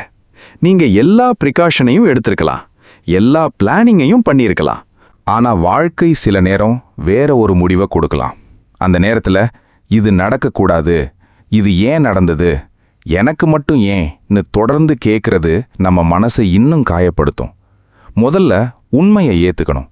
ஆமா, இது நடந்துடுச்சு. அதுக்கப்புறம் இப்போ என்ன செய்யலாம்? அதுதான் நம்ம அடுத்த படி. இங்கே ஒரு அழகான உதாரணம். ஒரு படகு கடலுக்குள்ள போகுது. காற்றை படகு கட்டுப்படுத்த முடியாது, அலைகளை படகு கட்டுப்படுத்த முடியாது. ஆனா படகோட்டி என்ன பண்ணுவார்? திசையை கவனிப்பார், படகை திருப்புவார், வேகத்தை குறைப்பார், தேவையான இடத்துல நிறுத்துவார். புயல் வந்தா பாதுகாப்பான வழியை தேடுவார். அதாவது கடலை அவர் கட்டுப்படுத்த முடியாது, ஆனா படகை எப்படி நடத்தணும்னு கற்றிருக்கிறார். நம்ம வாழ்க்கையும் அப்படித்தான். வாழ்க்கையில அலைகள் வரும். நம்மால் எல்லா அலைகளையும் நிறுத்த முடியாது. ஆனா நம்முடைய மனம் எனும் படகை எப்படி நடத்தணும்னு கற்றுக்கலாம். இதுதான் கீதையின் ஞானம். இப்போ ஒரு மிக முக்கியமான விஷயம். 3 வகை துன்பங்களை பத்தி நாம இவ்வளவு நேரம் பேசணும். ஆனா இந்த 3ஐயும் தாண்டி ஒரு மனிதனுக்கு இன்னொரு பெரிய துன்பம் இருக்கு. அது துன்பத்திலிருந்து தப்பிக்கணும்னு துன்பத்தோடவே போராடிக்கிட்டு இருப்பது. வலி வந்தா வலி வரக்கூடாது, கோபம் வந்தா எனக்கு கோபம் வரக்கூடாது, பயம் வந்தா நான் பயப்படக்கூடாது, துக்கம் வந்தா நான் ஸ்ட்ராங்கா இருக்கணும். இப்படி நம்ம உணர்ச்சிகளோட சண்டை போட ஆரம்பிச்சா அது இன்னொரு துன்பத்தை உருவாக்கும். அதனால சில நேரம் ஆமா எனக்கு இப்போ கஷ்டமா இருக்குன்னு சொல்லி அந்த உணர்ச்சியை ஏத்துக்கணும். அதுக்கப்புறம் ஆனா இந்த உணர்ச்சி நிரந்தரம் இல்லைன்னு நினைக்கணும். கோபம் வந்து போகும், துக்கம் வந்து போகும், பயம் வந்து போகும், சூழ்நிலை மாறும். இரவு எப்போதும் இருக்காது, காலை வரும். அதே மாதிரி வாழ்க்கையில ஒரு கடினமான காலம் நிரந்தரமா இருக்க வேண்டிய அவசியம் இல்லை. இதுதான் நம்பிக்கை. நம்பிக்கைனா எல்லாம் நான் நினைச்ச மாதிரி நடக்கும்னு நம்புறதில்ல. எப்படி நடந்தாலும் அதை எதிர்கொள்ளும் சக்தியை இறைவன் எனக்கு தருவார்னு நம்புறது. இந்த நம்பிக்கை வந்தா நம்ம பயம் மெதுவா குறையும். அதனால பக்தி என்பது பிரச்சனை வராம தடுக்கும் ஒரு ஒப்பந்தம் இல்ல. அது பிரச்சனை வந்தாலும் நம்ம உள்ளத்தை தாங்குற ஒரு உறவு. கிருஷ்ணரிடம் பக்தி என்றால் கிருஷ்ணா எனக்கு கஷ்டம் வரக்கூடாதுன்னு மட்டும் கேட்பதில்லை. கிருஷ்ணா கஷ்டம் வந்தாலும் சரியான பாதையை பார்க்கிற புத்தி எனக்கு வேண்டும். தவறான முடிவு எடுக்காம இருக்க மன அமைதி வேண்டும். என்னால முடிஞ்சதை செய்ய துணிவு வேண்டும். என்னால முடியாததை ஏற்றுக்கொள்ளும் பணிவு வேண்டும்னு கேட்பது. இந்த பிரார்த்தனை மாறும்போது நம்ம பக்தியும் மாறும். எனக்கு இதை கொடு, எனக்கு அதை கொடு என்ற பக்தியிலிருந்து என்ன வந்தாலும் சரியா வாழ வைக்கும் மனசை கொடு என்ற பக்திக்கு போகிறோம். இதுதான் ஆழமான பக்தி. இப்போ உங்களிடம் ஒரு கேள்வி. நீங்க கடவுளிடம் அதிகமா என்ன கேட்குறீங்க? என் பிரச்சனை போகணும்னா, அல்லது இந்த பிரச்சனையை சமாளிக்கிற புத்தி எனக்கு வேண்டும்னா? ரெண்டுக்கும் பெரிய வித்தியாசம் இருக்கு. முதல் பிரார்த்தனை சூழ்நிலையை மாற்ற சொல்றது. ரெண்டாவது பிரார்த்தனை நம்ம மாற்ற சொல்றது. சில நேரம் முதல் விஷயம் நடக்கலாம், சில நேரம் நடக்காம இருக்கலாம். ஆனா 2வது விஷயம் நடந்தா நம்ம வாழ்க்கையே மாறும். அதனால கீதையின் மிகப்பெரிய பரிசு துன்பமில்லாத வாழ்க்கை அல்ல, துன்பத்துக்குள்ளேயே தெளிவை தர்ற மனநிலை. நம்ம சுற்றி புயல் இருந்தாலும் உள்ளுக்குள்ள ஒரு விளக்கு எரிய வைப்பது, நம்ம யாராவது காயப்படுத்தினாலும் நம்ம மனிதத்தன்மையை விட்டுடாம இருப்பது, நம்ம கையில இல்லாத விஷயத்துக்காக நம்மையே சாப்பிடாம இருப்பது, தோல்வி வந்தாலும் மீண்டும் எழுவது, வெற்றி வந்தாலும் தலைக்கணம் வராம இருப்பது, இதுதான் உண்மையான சமநிலை. இப்போ நாம பார்ட் 10க்கு வரப்போறோம். அது வரைக்கும் நம்ம பார்த்த 3 துன்பங்களையும் ஒரு முறை மனசுக்குள்ள நினைச்சுக்காருங்க. ஆத்தியாத்மிகம், நம்ம உடம்பு நம்ம மனசு தர்ற துன்பம். ஆதி பௌத்திகம், நம்மை சுற்றி இருக்கிற மனிதர்கள் மற்றும் வெளிப்புற உறவுகளால வர்ற துன்பம். ஆதி தெய்வீகம், நம்ம கட்டுப்பாட்டுக்கு அப்பாற்பட்ட இயற்கை மற்றும் சூழ்நிலைகளோட தொடர்புடைய துன்பம். இந்த 3லிருந்தும் முழுசா தப்பிக்க முடியாம இருக்கலாம். ஆனா இந்த 3ம் நம்ம வாழ்க்கைய முழுசா ஆள வேண்டிய அவசியம் இல்லை. இதுதான் இத்தனை பார்ட்ஸ்ல நாம கண்டுபிடிச்ச உண்மை. ஆனா இறுதியாக இன்னொரு பெரிய கேள்வி மட்டும் இருக்கு. ஒரு மனிதன் உண்மையிலேயே இந்த 3 துன்பங்களையும் தாண்டி உள்ளுக்குள்ள அமைதியை அடைய முடியுமா? அமைதி என்றால் பிரச்சனை இல்லாத நிலைதானா, இல்ல பிரச்சனை இருந்தாலும் மனம் உடையாத நிலைதானா? கிருஷ்ணர் அர்ஜுனனுக்கு சொன்ன ஞானத்தின் இறுதி நோக்கம் என்ன? கர்மம் செய்யணுமா, பக்தி செய்யணுமா, ஞானத்தை வளர்க்கணுமா, எல்லாத்தையும் விட்டுட்டு ஓடணுமா, இல்ல வாழ்க்கையின் நடுவிலேயே நம்ம கடமையை செய்து பற்ற குறைச்சு மனதை நிலைநிறுத்தி இறைவனை நம்பி வாழ முடியுமா? இதற்கான பதிலோட நாம இந்த பயணத்தின் இறுதி பார்ட்டுக்கு போகலாம். நாம ஒரு முக்கியமான உண்மையை பார்த்தோம். துன்பம் வராம இருக்க முடியாது. ஆனா துன்பம் வந்ததும் அதனால் நம்ம முழு வாழ்க்கையையும் இழந்திட வேண்டிய அவசியம் இல்லை. ஆத்தியாத்மிக துன்பம், நம்ம உடம்பும் மனசும் தர்ற வேதனை. ஆதி பௌதிக துன்பம், நம்மை சுற்றி இருக்கிற மனிதர்களாலும் வெளிப்புற உறவுகளாலும் வர்ற வேதனை. ஆதி தெய்வீக துன்பம், நம்ம கட்டுப்பாட்டுக்கு அப்பாற்பட்ட இயற்கை சூழ்நிலை எதிர்பாராத சம்பவங்களால வர்ற வேதனை. இந்த 3ம் வாழ்க்கையில ஏதாவது ஒரு நேரத்தில நம்மை தொட்டே தீரும். ஆனா இப்போ இந்த பயணத்தின் கடைசி கேள்விக்குள்ள நாம வந்துட்டோம். துன்பம் வராம இருக்க முடியாதுன்னா அப்படின்னா மனிதன் என்ன செய்யணும்? எப்பவும் கவலைப்பட்டுக்கிட்டே இருக்கணுமா? எல்லாத்தையும் விதின்னு சொல்லிட்டு உட்கார்ந்துடணுமா? எல்லாரையும் வெறுத்திடணுமா? உலகத்தை விட்டுட்டு ஓடணுமா? இல்ல. கிருஷ்ணர் அர்ஜுனனுக்கு காட்டுற பாதை இதெல்லாம் இல்ல. அவர் சொல்லுற பாதை இன்னும் ஆழமானது. வாழ்க்கையில துன்பம் இருக்கலாம், ஆனா துன்பம் உன்னுடைய உள்ளத்தை ஆளவிடாதே. இதுதான் இந்த முழு உரையோட மையமான உண்மை. நீங்க கொஞ்சம் உங்க வாழ்க்கையை திரும்பி பாருங்க. ஒரு காலத்துல உங்களை ரொம்ப காயப்படுத்தின ஒரு விஷயம் இன்று நினைச்சாலும் அதே அளவுக்கு வலிக்குதா? சில விஷயங்கள் இன்னும் வலிக்கும், ஆனா சில விஷயங்களை நினைச்சு இப்போ நாம சிரிக்கிறோம். அப்போ நான் எவ்வளவு பயந்தேன் தெரியுமான்னு நினைப்போம். அப்போ அந்த பிரச்சனை இல்லாம என் வாழ்க்கையே முடிஞ்சிடும் போல நினைச்சேன். ஆனா வாழ்க்கை தொடர்ந்தது. அதனால ஒரு உண்மை நமக்கு புரியணும். இன்றைக்கு நம்மை முடிவே இல்லாத இருட்டா தெரிஞ்சிக்கிற ஒரு துன்பம் கூட காலம் கடந்த பிறகு நம்ம வாழ்க்கையில ஒரு அத்தியாயமா மட்டும் மாறிடலாம். அதனால இப்போ நாம செய்ய வேண்டியது துன்பத்தை மறுப்பது இல்ல. துன்பத்தை புரிஞ்சுக்கணும், அதை எதிர்கொள்ளணும், அதிலிருந்து கற்றுக்கொள்ளணும். அதுக்கப்புறம் அதை நம்ம வாழ்க்கையின் எஜமானனா இருக்க விடக்கூடாது. இதுதான் முதல் பாடம். 2வது பாடம், நம்மால் கட்டுப்படுத்த முடியாததை கட்டுப்படுத்த முயற்சி பண்ணாதீங்க. நம்ம வாழ்க்கையில எவ்வளவு மன அழுத்தம் தெரியுமா? நம்ம கையில் இல்லாத விஷயங்களை பற்றியே அதிகமா யோசிப்பதால வருகிறது. அவர் என்ன நினைப்பார்? அவர் என்ன சொல்வார்? நாளைக்கு என்ன நடக்கும்? என் பிள்ளை எப்படி வளர்வான்? என் ஜாப் எவ்வளவு நாள் இருக்கும்? மார்க்கெட் எப்போ மாறும்? எல்லாரும் என்னை மதிப்பார்களா? இந்த கேள்விகளுக்கு சில பிராக்டிக்கல் பதில்கள் தேவைப்படலாம். ஆனா எல்லாவற்றுக்கும் முழு உறுதியான பதில் கிடைக்காது. அதனால ஒரு கேள்வியை மாற்றுங்க. நாளைக்கு என்ன ஆகும்னு கேட்கறதுக்கு பதிலா இன்று என்ன செய்ய முடியும்னு கேளுங்க. இந்த ஒரு மாற்றம் வாழ்க்கையை மாற்றும். ஒரு மாணவன் என் ஃபியூச்சர் என்ன ஆகும்னு பயப்படுறான். அவனால ஃபியூச்சரை இன்றே கண்ட்ரோல் பண்ண முடியாது, ஆனா இன்று படிக்க முடியும். ஒரு பிசினஸ் ஓனர் மார்க்கெட் எப்படி இருக்கும்னு பயப்படுறார். அவரால மார்க்கெட்டை கண்ட்ரோல் பண்ண முடியாது, ஆனா செலவை மேனேஜ் பண்ண முடியும், ரிஸ்கை குறைக்க முடியும், புதிய வாய்ப்புகளை தேட முடியும். ஒரு பெற்றோர் என் பிள்ளையின் ஃபியூச்சர் என்னன்னு பயப்படுறாங்க. அவரால குழந்தையின் ஒவ்வொரு நாளையும் கண்ட்ரோல் பண்ண முடியாது. ஆனா நல்ல மதிப்புகளை கற்றுக் கொடுக்க முடியும், அன்போட பேச முடியும், சரியான வழிகாட்டலை கொடுக்க முடியும். ஒரு மனிதர் தன்னை பற்றி மற்றவர்கள் என்ன நினைக்கிறாங்கன்னு கவலைப்படுறார். அவரால மற்றவர்களுடைய எண்ணங்களை கண்ட்ரோல் பண்ண முடியாது. ஆனா தன்னுடைய கேரக்டரை கண்ட்ரோல் பண்ண முடியும். அதனால நம்ம சக்தியை நம்ம கையில் இருக்கிற விஷயங்களுக்கு தான் செலவு பண்ணணும். இதுதான் கர்மயோகத்தோட பிராக்டிக்கல் வடிவம். கீதையின் 2வது அத்தியாயத்துல கிருஷ்ணர் அர்ஜுனனிடம் செயலில் உனக்கு உரிமை உண்டு, பலனில் பற்றி கிடக்காதேன்னு சொல்றார். இதை பலன் வேண்டாம்னு மட்டும் புரிந்து கொள்ளக்கூடாது. முயற்சி வேண்டாம் என்பதல்ல, வெற்றி வேண்டாம் என்பதல்ல, நம்ம இலக்கை விட்டிடணும்னும் இல்ல. மாறாக முழு மனசோட செய், முழு பொறுப்போட செய். ஆனா அந்த முடிவு வந்தால்தான் நான் சந்தோஷமா இருப்பேன் என்று உன் உயிரை அந்த முடிவோட கட்டி போடாதே. இதுதான். ஒரு மனிதன் எக்ஸாம் எழுதுறான். அவன் நல்ல மார்க் வாங்கணும்னு ஆசைப்படலாம். அவன் படிக்கணும், அவன் முயற்சி செய்யணும், அவன் டிசிப்ளினா இருக்கணும். ஆனா ரிசல்ட் வந்ததும் நான் மதிப்புள்ளவன்னு முடிவு பண்ணக்கூடாது. மார்க் ஒரு ரிசல்ட், அது மனிதனுடைய முழு மதிப்பு இல்ல. அதே மாதிரி சேலரி ஒரு நம்பர், அது உங்க முழு மதிப்பு இல்ல. பொசிஷன் ஒரு டெசிக்னேஷன், அது உங்க முழு அடையாளம் இல்ல. ஒரு ரிலேஷன்ஷிப் இருக்கிறது அல்லது இல்லை, அது உங்க முழு வாழ்க்கை இல்லை. ஒரு தோல்வி நடந்தது, அது உங்க முழு கதை இல்லை. இந்த உணர்வு மனசுக்குள்ள ஆழமா பதிஞ்சா துன்பம் வந்தாலும் நம்ம அடையாளம் முழுசா உடையாது.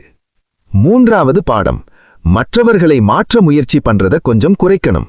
இது குடும்ப வாழ்க்கையில ரொம்ப முக்கியம்.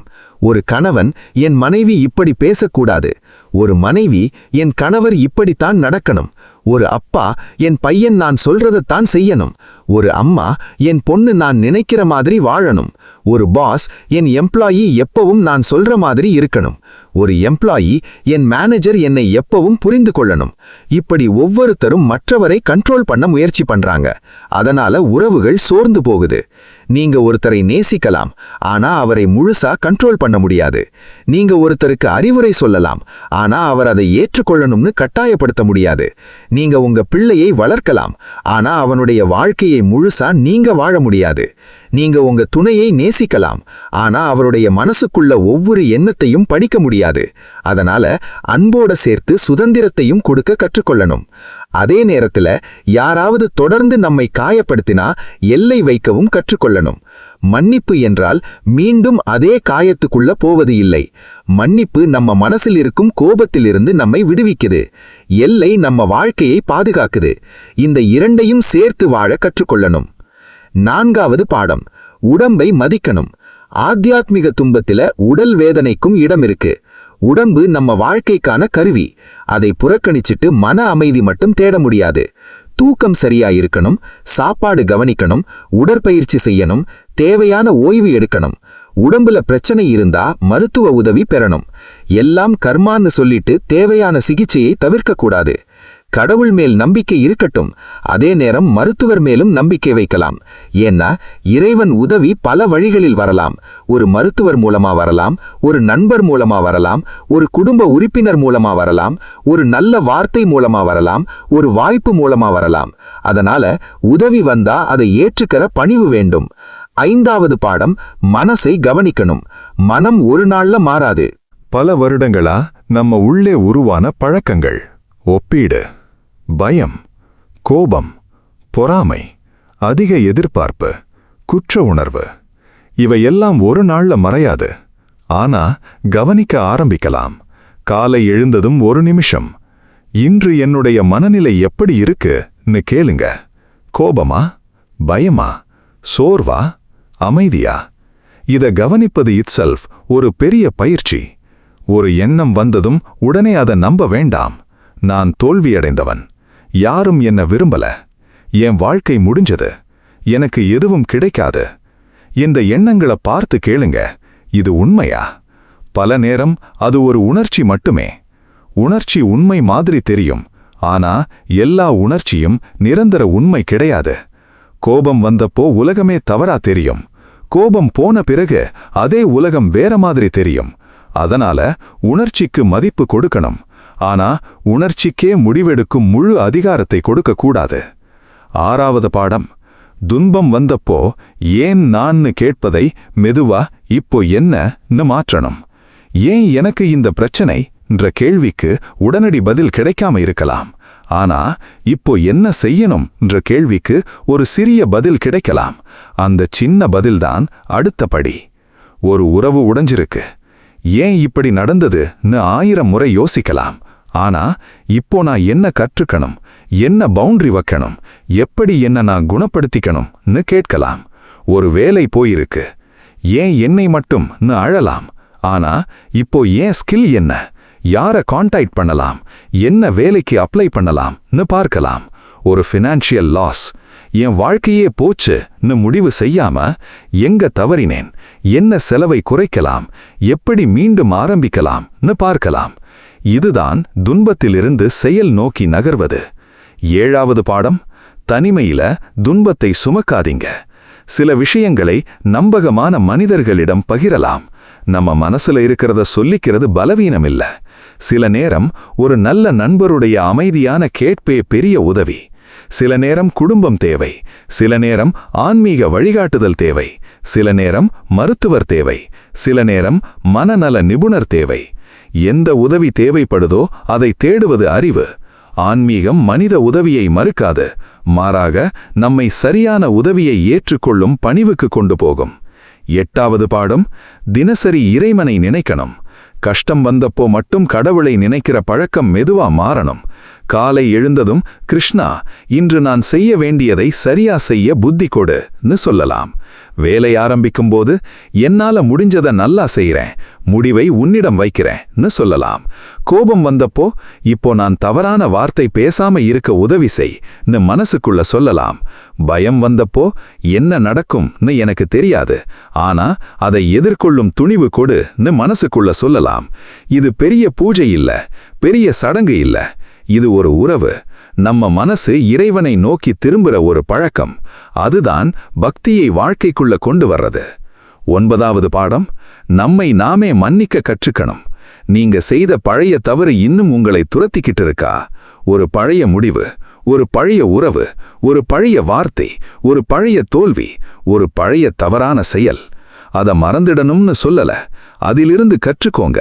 தேவைப்பட்ட இடத்துல மன்னிப்பு கேளுங்க, முடிஞ்சதை சரி செய்யுங்க. ஆனா உங்களை வாழ்நாள் முழுசும் தண்டிக்காதீங்க. கடந்த காலத்தை மாற்ற முடியாது, ஆனா அதிலிருந்து கற்றுக்கொண்டு எதிர்காலத்தை மாற்ற முடியும். அதுதான் கர்மத்தை ஞானமாக மாற்ற வழி.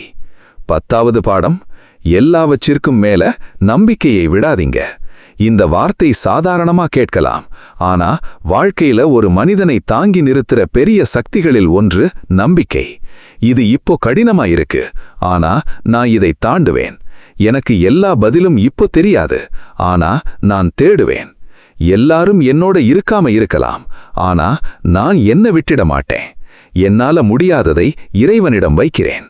இந்த நம்பிக்கை மனசை மெதுவா வலிமையாக்கும்.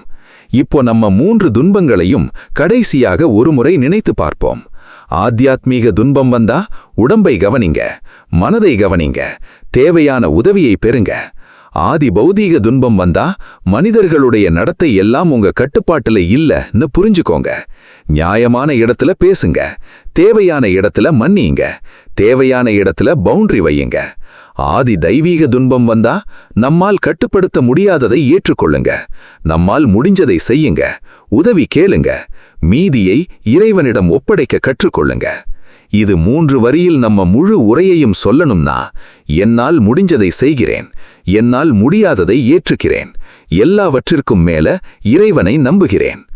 இந்த 3 வரிகளையும் உங்க மனசுல வைத்துக்கோங்க. ஆனா இதைவிட பெரிய ஒரு விஷயம் இருக்கு.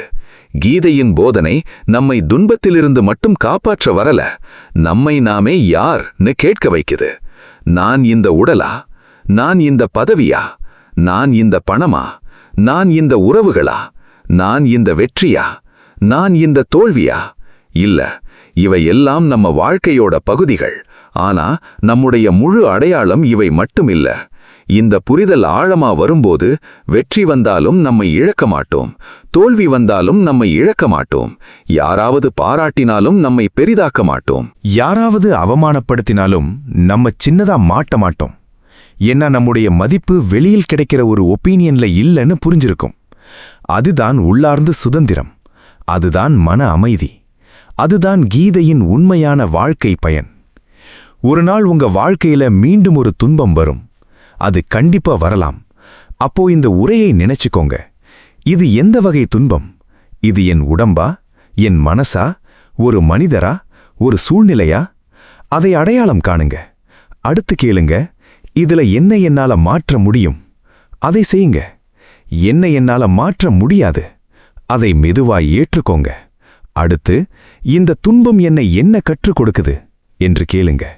கடைசியில, கிருஷ்ணா, என்னால முடிஞ்சதை நான் செய்றேன், மீதிய உன்னிடம் வைக்கிறேன்னு மனசுக்குள்ள சொல்லுங்க. அந்த ஒரு பிரார்த்தனைக்குள்ள நிறைய வலிமை இருக்கு. ஏன்னா அது ஓட்டம் இல்ல, அது பொறுப்பு, அது சரணாகதி, அது நம்பிக்கை, அது கர்மயோகம், அது பக்தி. நீங்க இப்போ இந்த உரையை கேட்டுக்கிட்டு இருந்தா உங்க வாழ்க்கையில ஏதாவது ஒரு துன்பம் இருக்கலாம், யாருக்கும் தெரியாத ஒரு வலி இருக்கலாம், வெளியில சிரிச்சுக்கிட்டு இருந்தாலும் உள்ளுக்குள்ள அழுற ஒரு கதை இருக்கலாம், ஒருத்தர் உங்களை காயப்படுத்தி இருக்கலாம், ஒரு இழப்பு உங்களை இன்னும் விட்டு போகாமல் இருக்கலாம், ஒரு பயம் தினமும் உங்களை துரத்திக்கிட்டு இருக்கலாம், ஒரு கேள்விக்கு இன்னும் பதில் கிடைக்காமல் இருக்கலாம். அப்படின்னா ஒரு விஷயம் மட்டும் நினைச்சுக்கோங்க, நீங்க தனியா இல்ல. உங்க துன்பம் உங்களை வரையறுக்காது. உங்க தோல்வி உங்க முழு வாழ்க்கை இல்ல. உங்க கடந்த காலம் உங்க எதிர்காலத்துக்கு தீர்ப்பு சொல்லாது. இன்று எவ்வளவு உடைந்திருந்தாலும் நாளைக்கு மீண்டும் எழ முடியும். இன்று பதில் தெரியாமல் இருந்தாலும் நாளைக்கு ஒரு பாதை தெரியலாம். இன்று கண்ணீர் இருந்தாலும் ஒரு நாள் அதே கண்களில் நம்பிக்கை வரலாம். அதனால உங்களை விட்டுடாதீங்க, உங்க மனசை விட்டுடாதீங்க, உங்க நல்ல குணங்களை விட்டுடாதீங்க, உங்க முயற்சியை விட்டுடாதீங்க, முக்கியமா இறைவன் மேல இருக்கிற நம்பிக்கையை விட்டுடாதீங்க. கிருஷ்ணர் அர்ஜுனனுக்கு போர்க்களத்திலிருந்து ஓட வழிகாட்டல, அவர் அவனை எழுப்பினார். அவனுடைய குழப்பத்துக்கு நடுவுல தெளிவு கொடுத்தார். அவனுடைய பயத்துக்கு நடுவுல கடமையை நினைவூட்டினார். அவனுடைய துன்பத்துக்கு நடுவுல ஞானத்தை கொடுத்தார். அதே மாதிரி நம்ம வாழ்க்கையிலையும் கிருஷ்ணர் நம்ம பிரச்சனைகளை எல்லாம் உடனே எடுத்திடுவார் என்று மட்டும் எதிர்பார்க்க வேண்டாம். சில நேரம் அவர் நம்ம பிரச்சனையை விட பெரிய மனதை நமக்கு கொடுக்கிறார். சில நேரம் சூழ்நிலையை மாற்றாமல் அந்த சூழ்நிலையை எதிர்கொள்ளும் புத்தியை கொடுக்கிறார். சில நேரம் கதவை திறக்காமல் வேறொரு கதவு இருக்கிறது என்பதை காட்டுகிறார். சில நேரம் நம்மோட கையை பிடிக்கிற மாதிரி ஒரு மனிதரை அனுப்புகிறார். சில நேரம் நம்ம உள்ளுக்குள்ளிருந்து எழுந்திரு, இன்னும் வாழ்க்கை இருக்குன்னு ஒரு குரலை எழுப்புகிறார். அந்த குரலை கேளுங்க. நீங்க விழுந்திருந்தால் எழுந்திருங்க. மெதுவா எழுந்தாலும் பரவாயில்லை, அழுதுகிட்டே எழுந்தாலும் பரவாயில்லை, பயந்துகிட்டே எழுந்தாலும் பரவாயில்லை. ஆனா எழுந்திருங்க. ஏன்னா உங்க வாழ்க்கையின் கடைசி அத்தியாயத்தை ஒரு துன்பம் எழுதக்கூடாது, அதை நீங்க எழுதணும். உங்க கதை இன்னும் முடியல. இன்று ஒரு கஷ்டமான அத்தியாயமா இருக்கலாம், ஆனா அடுத்த பக்கம் வெறுமையாயிருக்கு. அந்த பக்கத்துல என்ன எழுதணும்னு உங்க முயற்சி எழுதட்டும், உங்க நம்பிக்கை எழுதட்டும், உங்க பக்தி எழுதட்டும், உங்க ஞானம் எழுதட்டும், உங்க நல்ல மனசு எழுதட்டும். அதுக்கு மேல கிருஷ்ணருடைய அருள் எழுதட்டும். அதனால இனிமேல் துன்பம் வந்ததும் ஏன் எனக்கு மட்டும் கேட்காதீங்க. ஒருமுறை அமைதியா நின்னு, கிருஷ்ணா, இந்த சூழ்நிலையில என்னுடைய கடமை என்னன்னு கேளுங்க. அந்த ஒரு கேள்வி உங்களை அழுகையிலிருந்து செயல் நோக்கி அழைத்து செல்லலாம், பயத்திலிருந்து நம்பிக்கைக்கு அழைத்து செல்லலாம், குழப்பத்திலிருந்து தெளிவுக்கு அழைத்து செல்லலாம், துன்பத்திலிருந்து ஞானத்துக்கு அழைத்து செல்லலாம். இதுதான் இந்த 3 வகை துன்பங்களிலிருந்து நாம கற்றுக்கொள்ள வேண்டிய மிகப்பெரிய பாடம். துன்பம் வாழ்க்கையின் ஒரு பகுதி. ஆனா துன்பத்துக்குள் கூட அமைதியை தேடுவது நம்முடைய ஆன்மீக பயணம். உங்க வாழ்க்கையில இப்போ எந்த துன்பம் இருந்தாலும் அதை பார்த்து பயப்படாதீங்க, அதை புரிஞ்சிக்கோங்க. தேவையான இடத்துல உதவி பெறுங்க. உங்களால முடிஞ்சதை செய்யுங்க. முடியாததை இறைவனிடம் ஒப்படைச்சிட்டு மீண்டும் ஒரு அடியை முன்னாடி வைங்க. ஒரு அடி, அதுவே போதும். அடுத்த அடி பின்னாடி வரும். கிருஷ்ணர் உங்களோட இருக்கிறார் என்ற நம்பிக்கையோட உங்க மனசுக்குள்ள ஒரே ஒரு வார்த்தையை மட்டும் வைத்துக்கோங்க. எது வந்தாலும் நான் தர்மத்தை விட்டுட மாட்டேன், முயற்சியை விட்டுட மாட்டேன், நம்பிக்கையை விட்டுட மாட்டேன். இந்த மனநிலையோட வாழ ஆரம்பிச்சா துன்பம் வந்தாலும் நம்மை முழுசா உடைக்க முடியாது. ஏன்னா அப்போ நம்ம வாழ்க்கையின் ஸ்டியரிங் வீல் துன்பத்தோட கையில இருக்காது, அது நம்ம கையில இருக்கும். நம்ம கையிலிருந்து இறைவனுடைய நம்பிக்கைக்குள்ள இருக்கும். இதுதான் கீதையின் அழகான வாழ்க்கை பாடம். இந்த உரை உங்க மனசுக்கு ஏதாவது ஒரு விதத்துல தொட்டு இருந்தா உங்களுக்கு தெரிஞ்ச ஒருத்தருக்கு இதை ஷேர் பண்ணுங்க. ஏன்னா வெளியில சிரிச்சுக்கிட்டு உள்ளுக்குள்ள துன்பத்தை சுமந்துகிட்டு இருக்கிற ஒருத்தருக்கு இந்த ஒரு கருத்து கூட ஒரு நம்பிக்கையா இருக்கலாம். இந்த மாதிரி பகவத்கீதை வாழ்க்கை பாடங்களை தொடர்ந்து கேட்க லைக் பண்ணுங்க, ஷேர் பண்ணுங்க, கிருஷ்ணா கீதா விஸ்டம் சேனலை சப்ஸ்கிரைப் பண்ணுங்க. நம்ம வாழ்க்கையில எவ்வளவு பிரச்சனை வந்தாலும் கிருஷ்ணருடைய ஞானத்தை பிடிச்சுக்கிட்டு நம்ம கடமையை செய்து மனசை நிலைநிறுத்தி நம்பிக்கையோட முன்னாடி போவோம். கிருஷ்ணர் அருள் எப்போதும் உங்களோட இருக்கட்டும். ஹரே கிருஷ்ணா.